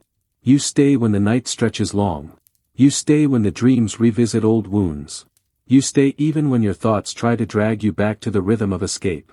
And in staying, you tell your brain something more important than, I'm sober. You tell it. I'm not afraid of myself anymore. This is what makes sleep possible. Not melatonin. Not blackout curtains. Not the absence of anxiety. But the presence of trust. And trust is never total. It grows in layers, built by thousands of micro-moments where you do not abandon your own experience. Sleep becomes less about unconsciousness and more about participation. You enter it not as someone who's run out of energy, but as someone who's built enough trust to stop guarding. Because that's what insomnia is so often. A body guarding itself against rest. Not because it wants to, but because it remembers. It remembers the nights that weren't safe. It remembers the rooms that felt like traps. It remembers the people who hurt you while you slept. And it holds that memory like armor. But now you're teaching it something new. You don't argue with the memories. You acknowledge them. You say, yes, that happened. But this is now. You were right to stay alert. But I've got us tonight. You're allowed to sleep. I'll keep watch. And slowly, the armor loosens. The body begins to remember what it feels like to be held from the inside. That's when the sleep changes. It's no longer the absence of pain. It's the presence of safety. Not guaranteed. Not always complete. But felt. Even if only for 3 hours. That's enough. For now. So when the night comes again, and you find yourself wide-eyed, waiting for sleep to return, don't rush. Listen. Listen to what your body is saying underneath the restlessness. Beneath the leftover cravings. Beneath the logic and the protocol and the list of things you should be doing better. You'll hear something simple. Something quiet. Something like, we're healing. We're listening. We're safe. You don't need to add anything. Just keep breathing. Keep showing up. Keep listening for the quiet that no longer frightens you. Because now, it's speaking back. And that sound, soft, slow, steady, is the first real lullaby your nervous system has ever believed. You don't remember the exact night it happened. Because nothing dramatic changed. No revelation. No golden sunrise waiting at the edge of the bed. Just, fewer interruptions. You closed your eyes and, somehow, forgot to keep checking if you were still awake. There was no announcement. No congratulatory whisper in your chest. Just a subtle shift in the air. Like a door being left ajar that had always been locked. And when you opened your eyes hours later, something felt different. Not better. Not euphoric. Just, possible. Sleep had returned. Not as a reward. As a consequence. Of what? Of becoming someone your nervous system could finally trust. Sleep is not a destination. It's a verdict. The body doesn't sleep because it's exhausted. It sleeps because it no longer needs to be alert. And that means sleep isn't just about restoration. It's about recognition. The brain saying, "You're not in danger anymore. You're no longer split between the moment and the past. You are finally home, inside yourself." That's what real sleep feels like. Not just unconsciousness, but unified being. And addiction, more than anything, was a fracture. Not just in chemicals, but in continuity. You used to lie down and float in pieces. Fragmented thoughts. Conflicting instincts. Memories knocking against the walls of your chest like trapped birds. Now, slowly, your body is learning to rest as a whole. No pieces held outside the moment. No fear waiting in the margins. Just one breath, then the next. And the gentle absence of needing to flee. But even this comes with grief. Because once sleep returns, not as sedation, not as escape, but as integration, you realize something. You never really knew what rest felt like until now. And that realization is a kind of mourning. Not for the addiction, but for the years spent in false rest. The time lost in chemical stillness that never truly restored you. The dreams that weren't dreams at all, but distortions. You begin to grieve the fact that sleep was once your enemy. A battlefield. A void you feared falling into. And now it feels like an invitation you almost forgot how to accept. Here's something that matters.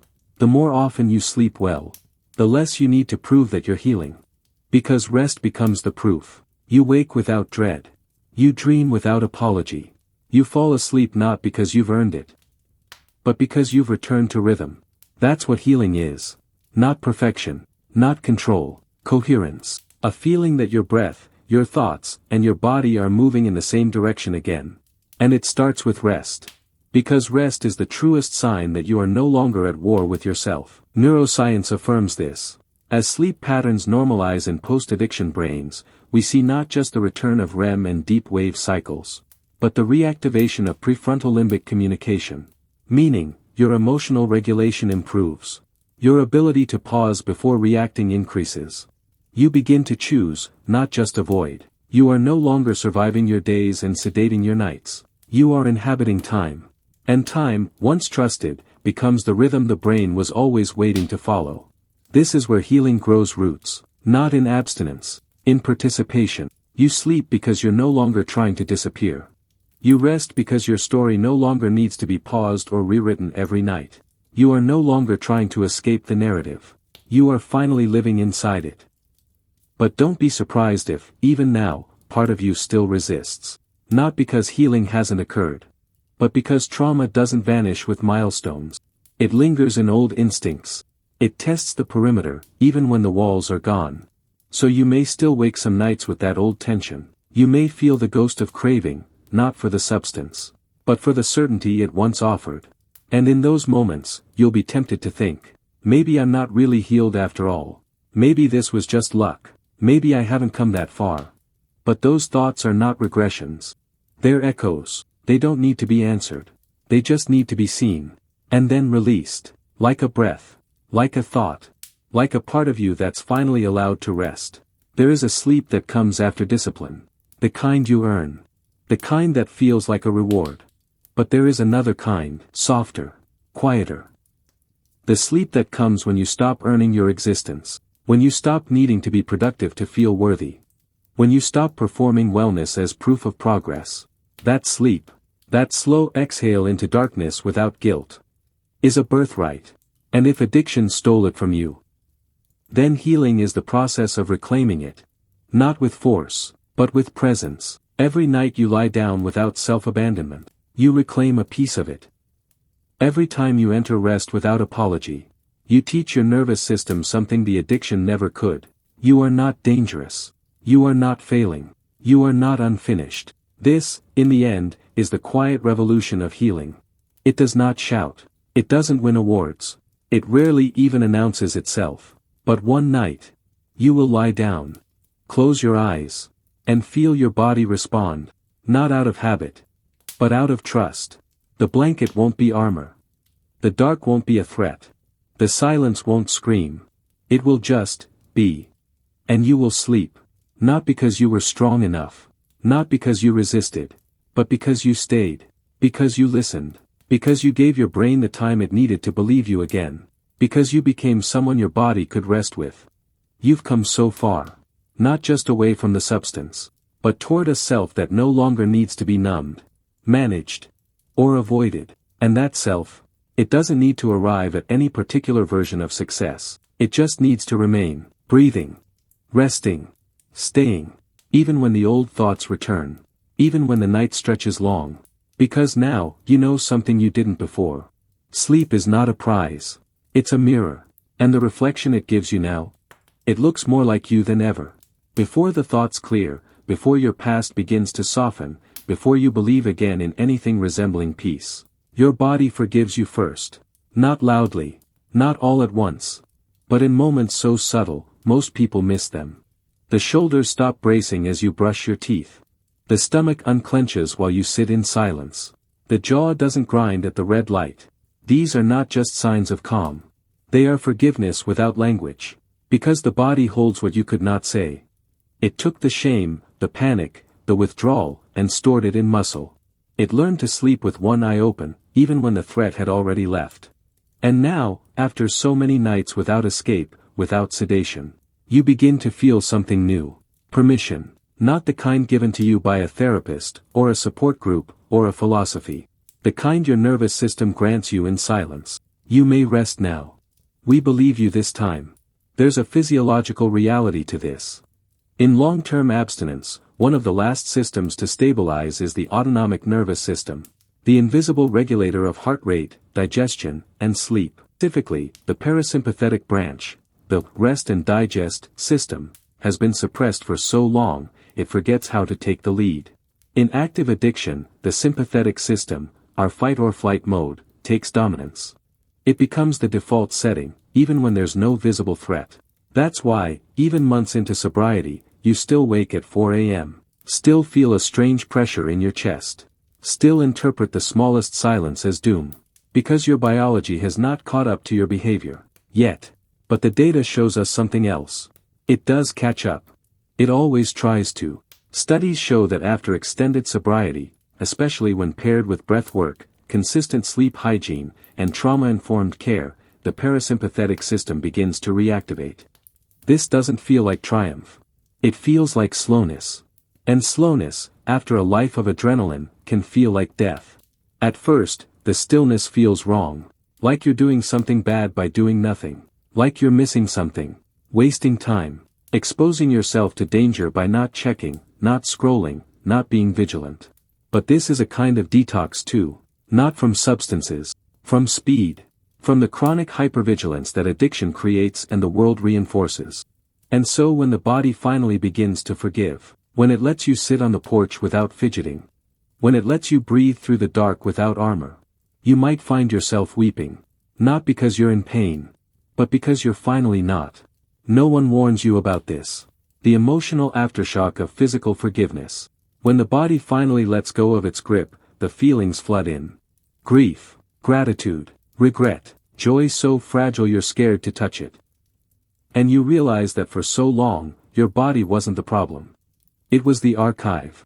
It held everything until you were ready. And now, as that archive opens, you meet parts of yourself you thought were lost to addiction. The quiet joy of making tea. The awe of watching wind in trees.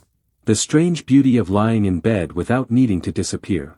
These are not milestones. They are reminders. You are still here. You never stopped being here. Even when you couldn't feel it. You learn something else too. Forgiveness isn't an emotion. It's a state change. It's when the body stops anticipating harm and begins inviting rhythm. You eat when you're hungry, not when you're empty. You yawn when you're tired, not when you're desperate. You rest not because you're broken, but because you're human. This is the deeper restoration. The kind sleep alone doesn't give you. The kind that only comes when the body is no longer working against itself. And that kind of rest, that trust in your own biology, is the final stage of healing addiction rarely talks about. Because it's not dramatic. It's not tweetable. It doesn't get applause. It just happens. And when it does, you start to see that your story isn't about what you lost. It's about what you finally get to keep. But here's where it turns again. You start to relax. You start to feel safe. You sleep 5 nights in a row. Then, suddenly, a bad dream. A rush of anxiety. A sleepless night like the old ones. And the fear returns. Am I backsliding? Is this relapse in disguise? Did I just imagine the progress? No. This isn't failure. This is integration, because the brain doesn't learn safety by never feeling fear again. It learns safety by experiencing fear and knowing it doesn't mean death anymore. You had a bad night? Good. That means your system is testing itself. It's asking, what happens now if we don't run?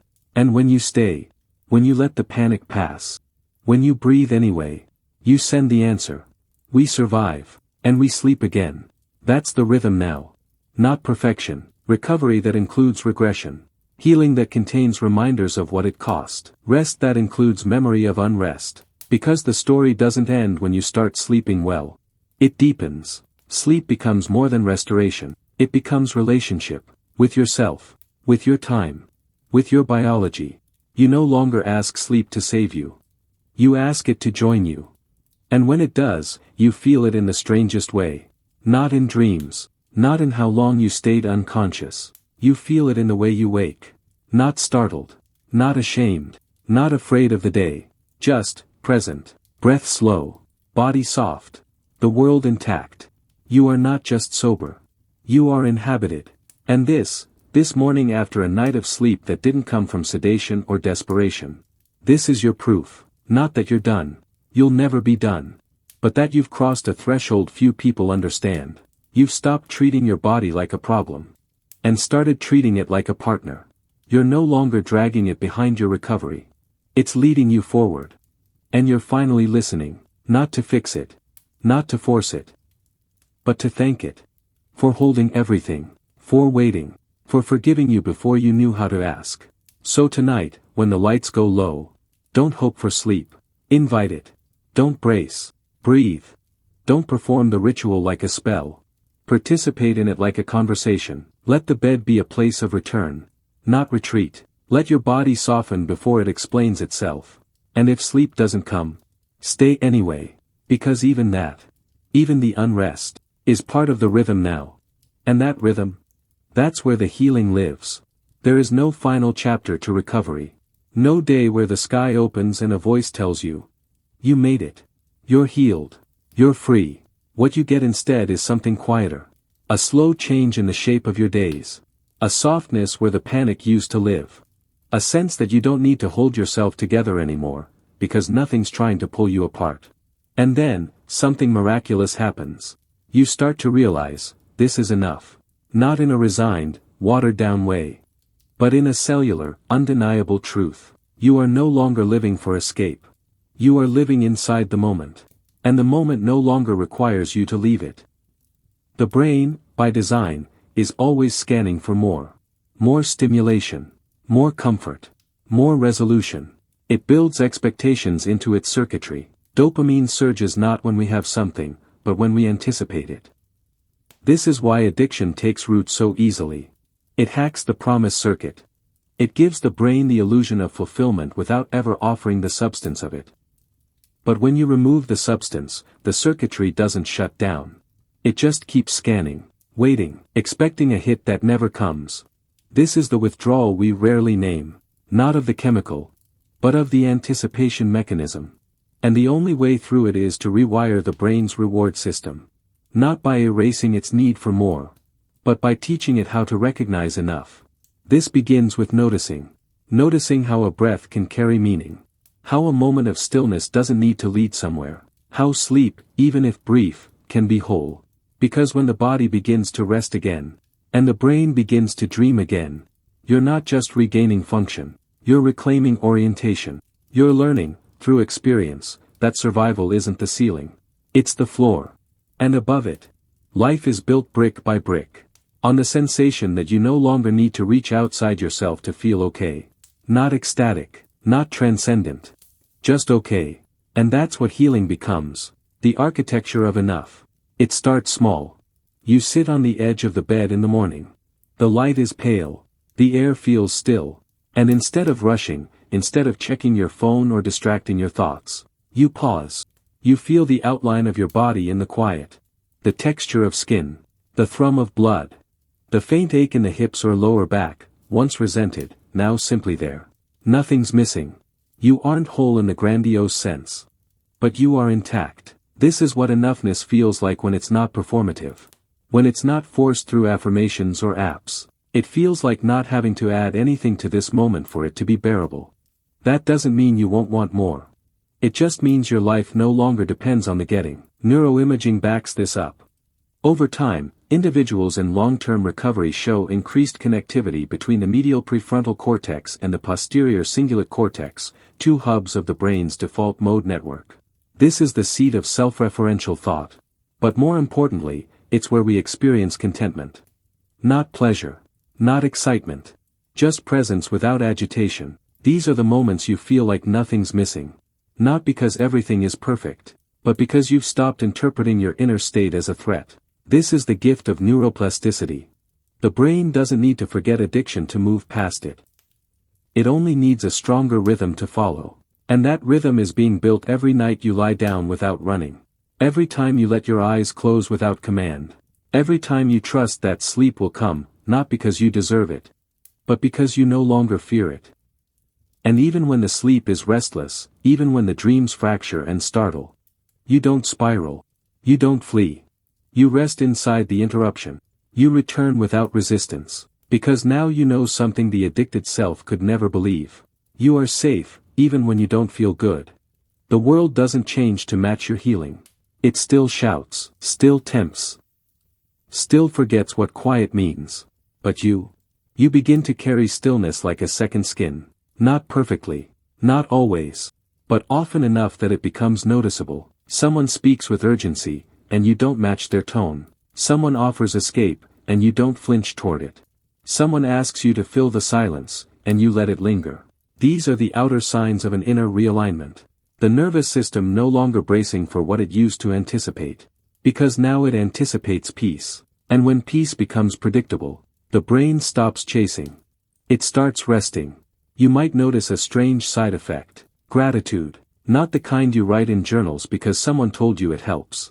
Not the kind you post about in the captions. A quieter kind. The kind that shows up uninvited while you're pouring coffee. Or tying your shoes. Or watching the trees shift under evening light. Not because life is extraordinary, but because for the first time in years, you are present enough to witness it. And gratitude, neurologically, is powerful.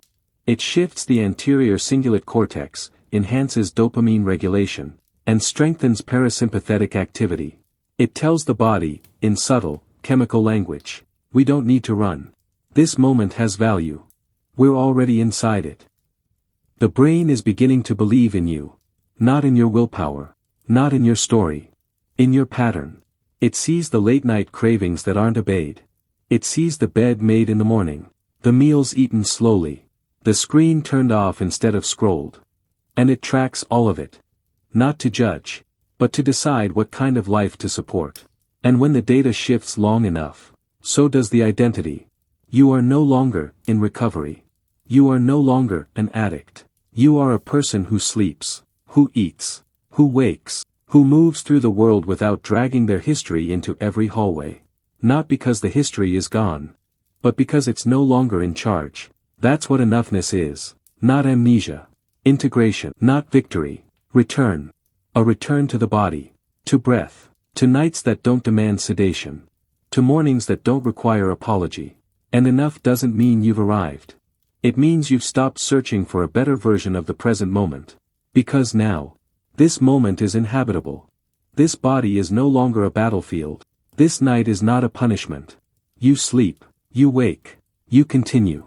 Not perfectly. Not always rested.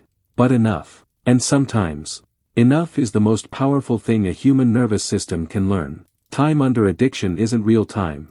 It's artificial, compressed, stripped of seasons. Distorted by need. Every hour becomes a loop. A craving. A search. A transaction. Minutes stretch when you're withdrawing. They vanish when you're high. And somewhere in the middle, you stop trusting clocks entirely. You learn to measure your day by distance from the next fix. Whether that fix is a chemical, a behavior, or the soft anesthesia of a screen. In that world, you don't experience time. You endure it. And once you step out, once you begin healing, time returns. But not gently. It drips in like cold water. Unfamiliar, unforgiving, unreliable. You stop using, and suddenly the hours are too long. The silence between events becomes a canyon. The nights stretch, and in that stretch, something starts to ache. A feeling that time has returned. But you haven't yet remembered how to live inside it. Here's what's happening. Addiction hijacks the brain's internal chronometer. The circadian rhythm becomes irregular. Dopamine, your motivational clock, starts to fire only in response to the drug, and not to the natural markers of life. Sunrise means nothing. Food is optional. Sleep is inconvenient. The world becomes background noise to the pulse of one question: when will I feel better again? But when you remove the external stimulus, your brain is left with silence. And silence is where real time lives. You wake up, and the morning feels flat. The hours ahead offer no thrill, just raw experience. And because your body hasn't fully resynced to the cycles of light, breath, hunger, and rest, the days feel dislocated. This is the cost of healing. Relearning time without distortion. Natural time has no urgency, no crash, no instant reward. It moves like breath, slow, rhythmic, unapologetic. And for someone recovering from addiction, this pace can feel punishing. Because the brain still expects spikes, still wants drama, still scans for the next anything. So the quiet becomes unbearable. The calm becomes confrontation. And sleep, the purest reflection of time's natural rhythm, becomes the final frontier. Because to sleep well, you have to surrender to a rhythm you don't control. And if addiction taught you one thing, it was this: control is survival. Now, recovery is teaching you something different. Rhythm is survival. The body runs on clocks, not just the circadian one, but ultradian cycles, roughly 90-minute patterns of alertness. Temperature cycles, hormonal release patterns. When you're addicted, these become desynchronized. Melatonin arrives at the wrong time. Cortisol peaks when you should be winding down. Your body stops trusting the dark. And you stop trusting the body. So when you lie down to sleep sober for the first time in years, you're not just resting, you're reconciling. Reintroducing the brain to the natural cadence of rest and wake, of tension and release. And reconciliation is never instant. It begins with confusion, fatigue at noon, energy at midnight, restless limbs, dreams that leave you raw. And the only way through it is repetition. That's why the healing of sleep doesn't happen in dramatic moments. It happens in cycles. Sleep is not just something you get. It's something your body remembers. And memory takes time. Especially when you're asking the nervous system to replace a shortcut with a real path. Because the fix, the drink, the pill, the binge, was a trapdoor. It dropped you out of time. Now you are choosing the staircase. And the staircase is steep, slow, boring. But it leads somewhere the trapdoor never could. Continuity. A life where mornings connect to evenings, where sleep completes a circle instead of starting a new escape. Eventually, the external world starts syncing with your inner one. You wake without an alarm, not because you must, but because your body knows how. You feel hunger before irritability, thirst before dizziness, exhaustion before collapse. These may sound basic, but they are markers of a deeper truth. The system is realigning, not because you're trying harder, but because the rhythms are beginning to reassert themselves. And those rhythms bring with them something sacred, something few people recognize until they've lost it. The right to live at a human pace. You don't need speed anymore. You don't crave chaos to feel alive. You don't use exhaustion as proof of effort. You begin to define your day not by what you accomplish, but by how deeply you inhabit it. You notice the way light shifts at 4:15 p.m. The weight of your feet on wood floors. The sound of the fridge humming like a distant ocean. And then, one night, without drama, you fall asleep while reading. Not because you crashed, but because you landed, softly, gently, on time. This is how time becomes a partner again. Not a cage. Not a countdown. Not a void to be filled. But a rhythm that supports you. Once you stop fighting it. You don't earn sleep. You don't deserve rest. You sync with it. And every night you go to bed without sedating, without rushing, without fear. You are telling your brain, this is our new tempo. We move like this now. We don't chase, we don't numb, we return. And slowly, the brain listens, not because it understands language, but because it trusts pattern. The gift of natural time is not productivity, it's presence. And presence is the one thing addiction always tried to silence. It convinced you that the moment was unbearable, that now was never enough. That sleep was weakness, that rest was surrender. Now, in recovery, rest becomes your anchor. Not because you've earned it, but because you've remembered it. Because you've stepped back into a rhythm that was never broken, only interrupted. And now, night after night, your body begins to hum the old melody. A slow breath. A quiet room. A drifting thought. A release. And then, sleep. Not escape. Not sedation. Just the return to rhythm. Right on time. You used to be afraid of the night. Maybe not the darkness itself, but the silence that lived beneath it. The way it curled around the bed frame. The way it pressed against your skin when everything else had gone still. Because when the world fell asleep, you didn't. You stayed awake, not out of choice, but design. Because your body didn't believe the danger was over. Because your mind kept searching the dark for echoes, for unfinished sentences, for answers that only ever returned as cravings. Sleep was not peace. It was a test. And you failed it night after night. But now something is different. Not every night, maybe not even most nights. But there's a change you can feel. And it's not just inside you. It's around you. The night no longer fears you. It no longer flinches when you enter it. It no longer braces for your tossing, your racing thoughts. Your deep midnight scrolls that once kept the pain just far enough away. You're no longer crashing into the dark like a plane that doesn't know how to land. You are descending, lower, gentler, with each breath. And the dark, finally, meets you without resistance. Because now, you don't arrive with violence, you arrive with rhythm. This is what recovery makes possible. A relationship with the night that doesn't feel adversarial. At first, it was about proving you could sleep. Then it was about managing the symptoms of not sleeping. But now it's about rejoining the natural cycle of rest. And this is no small thing. It's the restoration of a rhythm as old as the earth itself. Light, dark, light again. A rhythm your biology was born into, long before trauma distorted it. Long before addiction hijacked it. Long before your brain forgot how to hear it. You didn't lose sleep. You lost synchrony. And now, quietly, you are regaining it. How do we know this? Because your body is no longer trying to outrun the night. Your pupils adjust before you even notice. Your breathing slows as dusk deepens. You feel the edge of fatigue as invitation, not threat. These are microsignals, yes, but they're significant. Because they point to one truth addiction obscured for so long. You were never meant to manage your own rest manually.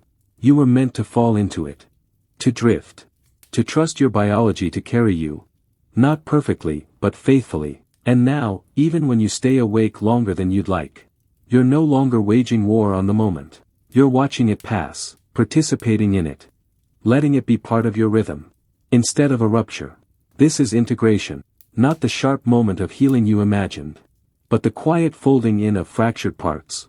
Sleep, once fractured by stimulation, now begins to braid itself back together. The phases return, light, deep, REM, each one not as something you force, but something your system remembers. And with them come strange gifts. Dreams that don't haunt, but clarify. Waking up not startled, but released. Moving through your day without a fear of what night will demand. Because night no longer demands anything. It receives you. As you are. The old self. The one who feared silence. Who curled around cravings. Who couldn't tell rest from withdrawal. Is still here. Not gone. Not erased. Just, quiet now. And you don't hate them. You don't need to. Because you know what they were doing. Surviving. And now, in this newer rhythm. You can carry them with gentleness. You let them rest too. You tuck that self into bed with you. Not to indulge them. But to witness them. And witnessing becomes its own medicine. Here's what no one says. You don't outgrow your addiction. You outgrow the conditions that required it. The emptiness. The disconnection. The internal sirens that wouldn't turn off. Addiction was never about pleasure. It was about trying to survive a nervous system that never found its off switch. Sleep, real sleep, is that switch. And when it begins to work again, even inconsistently, you start to see yourself not as someone in recovery, but as someone in remembrance. You are remembering how to live without a substitute for rest. Without artificial calm. Without a chemical promise. Just presence. And that's enough now. You no longer crave sedation. You crave softness. Not as escape. As return. Your body doesn't beg for numbness anymore. It asks for stillness. And stillness no longer feels like failure. Stillness is where you begin to trust that not every second has to be filled. Not every ache has to be addressed. Not every night has to be conquered. Some nights just are. And that's enough now. Because your body isn't clocking every failure. It's following the pattern. The long arc of coherence. The slow weaving back to rhythm. And rhythm, more than insight, more than resolve, is what saves you. So what does sleep mean now? It means you're no longer trying to disappear. It means you're no longer negotiating with exhaustion. It means you've stopped seeing your body as an unreliable machine, and started seeing it as a companion with its own timing. And that timing is sacred. Not just because it heals, but because it waited. All those nights you broke it. It didn't fight back. It stored what it could, held what it must, and now, it's giving it back to you slowly. Sleep is no longer a gap in your day. It's a gift from your biology. There is one final truth. One that can't be backed by charts or brain scans, only by lived experience. The more you trust sleep, the more it trusts you back. This doesn't mean you'll never have another sleepless night. You will. Because life still rushes, emotions still spike, trauma still stirs. But the difference is this. You no longer abandon yourself when it happens. You stay, you breathe, you soften, and that softening becomes a signal, not to your intellect, but to the deepest part of your being. It's okay. You can rest now. I'm here. So tonight, when the darkness comes, don't greet it like an opponent. Greet it like an old rhythm returning. Like a friend whose language you had to relearn. After years of forgetting how to listen, you don't need to do anything special. Just arrive. Let your breath fall into rhythm. Let your thoughts fall away. Let the stillness come without trying to catch it. You're not being tested anymore. You're just being returned to the place that was always waiting for you. And sleep is no longer your escape. It's your belonging. No one tells you that the final craving isn't for the substance. It's for the story. The one you told yourself in the sleepless hours. The one addiction wrapped around your shoulders like a blanket. The story that said, "This is just who I am. I need this to survive. Without it, I don't know how to be." It wasn't just the drink, or the pill, or the click. It was the identity behind it. And when you start sleeping again, truly sleeping, not just unconscious but resting, the substance begins to lose its voice. But the story? That lingers. It whispers in moments of calm. When you wake from a deep dream and feel too intact. When life feels normal and you don't know what to brace against. Because part of you misses the struggle. Not for its pain, but for its familiarity. And so you crave, not the fix, but the former self who needed it. This is the final descent. The quietest, slowest fall back into your own hands. It's not about detox now. Not about brain scans or sleep data. Not about rituals or resistance. It's about grieving who you were. Even if that person hurt you. Even if that self lied to survive, because for a long time, they were all you had. The self who knew how to numb pain faster than it arrived. The self who built a life around control. The self who could sleep only when sedated or shattered. And now that you don't need them, you have to let them go. And letting go isn't an act. It's a witnessing. You sit in your bed one night. The room is dark. You're not afraid of it anymore. Your body is still. Your breath, even. And for the first time, you feel the absence of craving not as emptiness, but as completion. There's nothing left to chase. No feeling to manufacture. No sleep to wrestle into submission. Just a body that knows what to do. A nervous system that finally stops waiting for the next emergency. A mind that no longer mistrusts stillness. This is what recovery becomes in its final form. Not a performance of health, but a quiet return to rhythm. And rhythm doesn't celebrate you. It doesn't cheer or congratulate. It just continues, like breath, like nightfall, like memory that no longer hurts. It wraps around you without fanfare, and you belong to it now. Not as a patient, not as a project, but as a participant. And the self you used to be, The addict. The insomniac. The fractured story. You no longer need to fight them. You don't even need to forgive them. You simply let them rest. Because the final stage of healing isn't transformation, it's integration. And integration doesn't mean pretending it never happened. It means no longer letting it define how you sleep, how you breathe, how you live. The story doesn't end here. It disperses. It stops being a narrative, and becomes a rhythm again. You sleep. You wake. You move through days that don't require explanation. And you carry with you something no one can see. But you feel it every time your head hits the pillow. A kind of trust that has no name. Not trust in others. Not trust in systems. Just a deep, cellular trust in being alive. You used to sedate that. Now you inhabit it. And yes, there will still be bad nights. That's not failure. That's being human. The goal was never perfect sleep. The goal was to live in a body that no longer fears rest. And that you've done. You don't monitor your sleep anymore. You don't narrate it. You don't plead for it to come. You let it arrive when it's ready. Because you no longer abandon yourself when it doesn't. That's what addiction used to do. Teach you to leave yourself behind in moments of discomfort. Recovery teaches you to stay, even when the dark lingers, even when the dreams sting, even when you wake too early or fall too late. You stay, because staying is the ultimate form of sleep. Staying in your body. Staying in this life. Staying through the rhythms that once felt unbearable. You've stopped trying to knock yourself out. And started letting yourself fall in. And with that fall, a new identity emerges. Not forced, not constructed. Just revealed. You are not the broken one. You are not the recovering one. You are the one who kept returning. And that return, quiet, breath by breath, is what makes the healing real. So now, when someone asks, can the brain heal from addiction? You'll know the answer isn't in the data. Not in PET scans or sleep logs. It's in how it feels to wake up without shame. It's in how silence no longer hurts. It's in the way your eyes close and stay closed. Not because you're escaping, but because you're finally home. And home isn't a place. It's a rhythm, one you stopped believing you deserved. One you fought for in fits and relapses and restless nights. And now, without even noticing, you move to it again. Naturally, softly. As if you never forgot. There's nothing left to prove now. You've done the work. You've stayed through the silence. You've made peace with sleep and its slow return. And even if you never feel normal again, you've become something better. Attuned. To the dark. To the breath. To the self you carried through the storm. And maybe that's the quiet truth the science can't measure. Maybe healing isn't when the symptoms vanish. Maybe it's when you stop waiting for life to begin again. And realize it already has.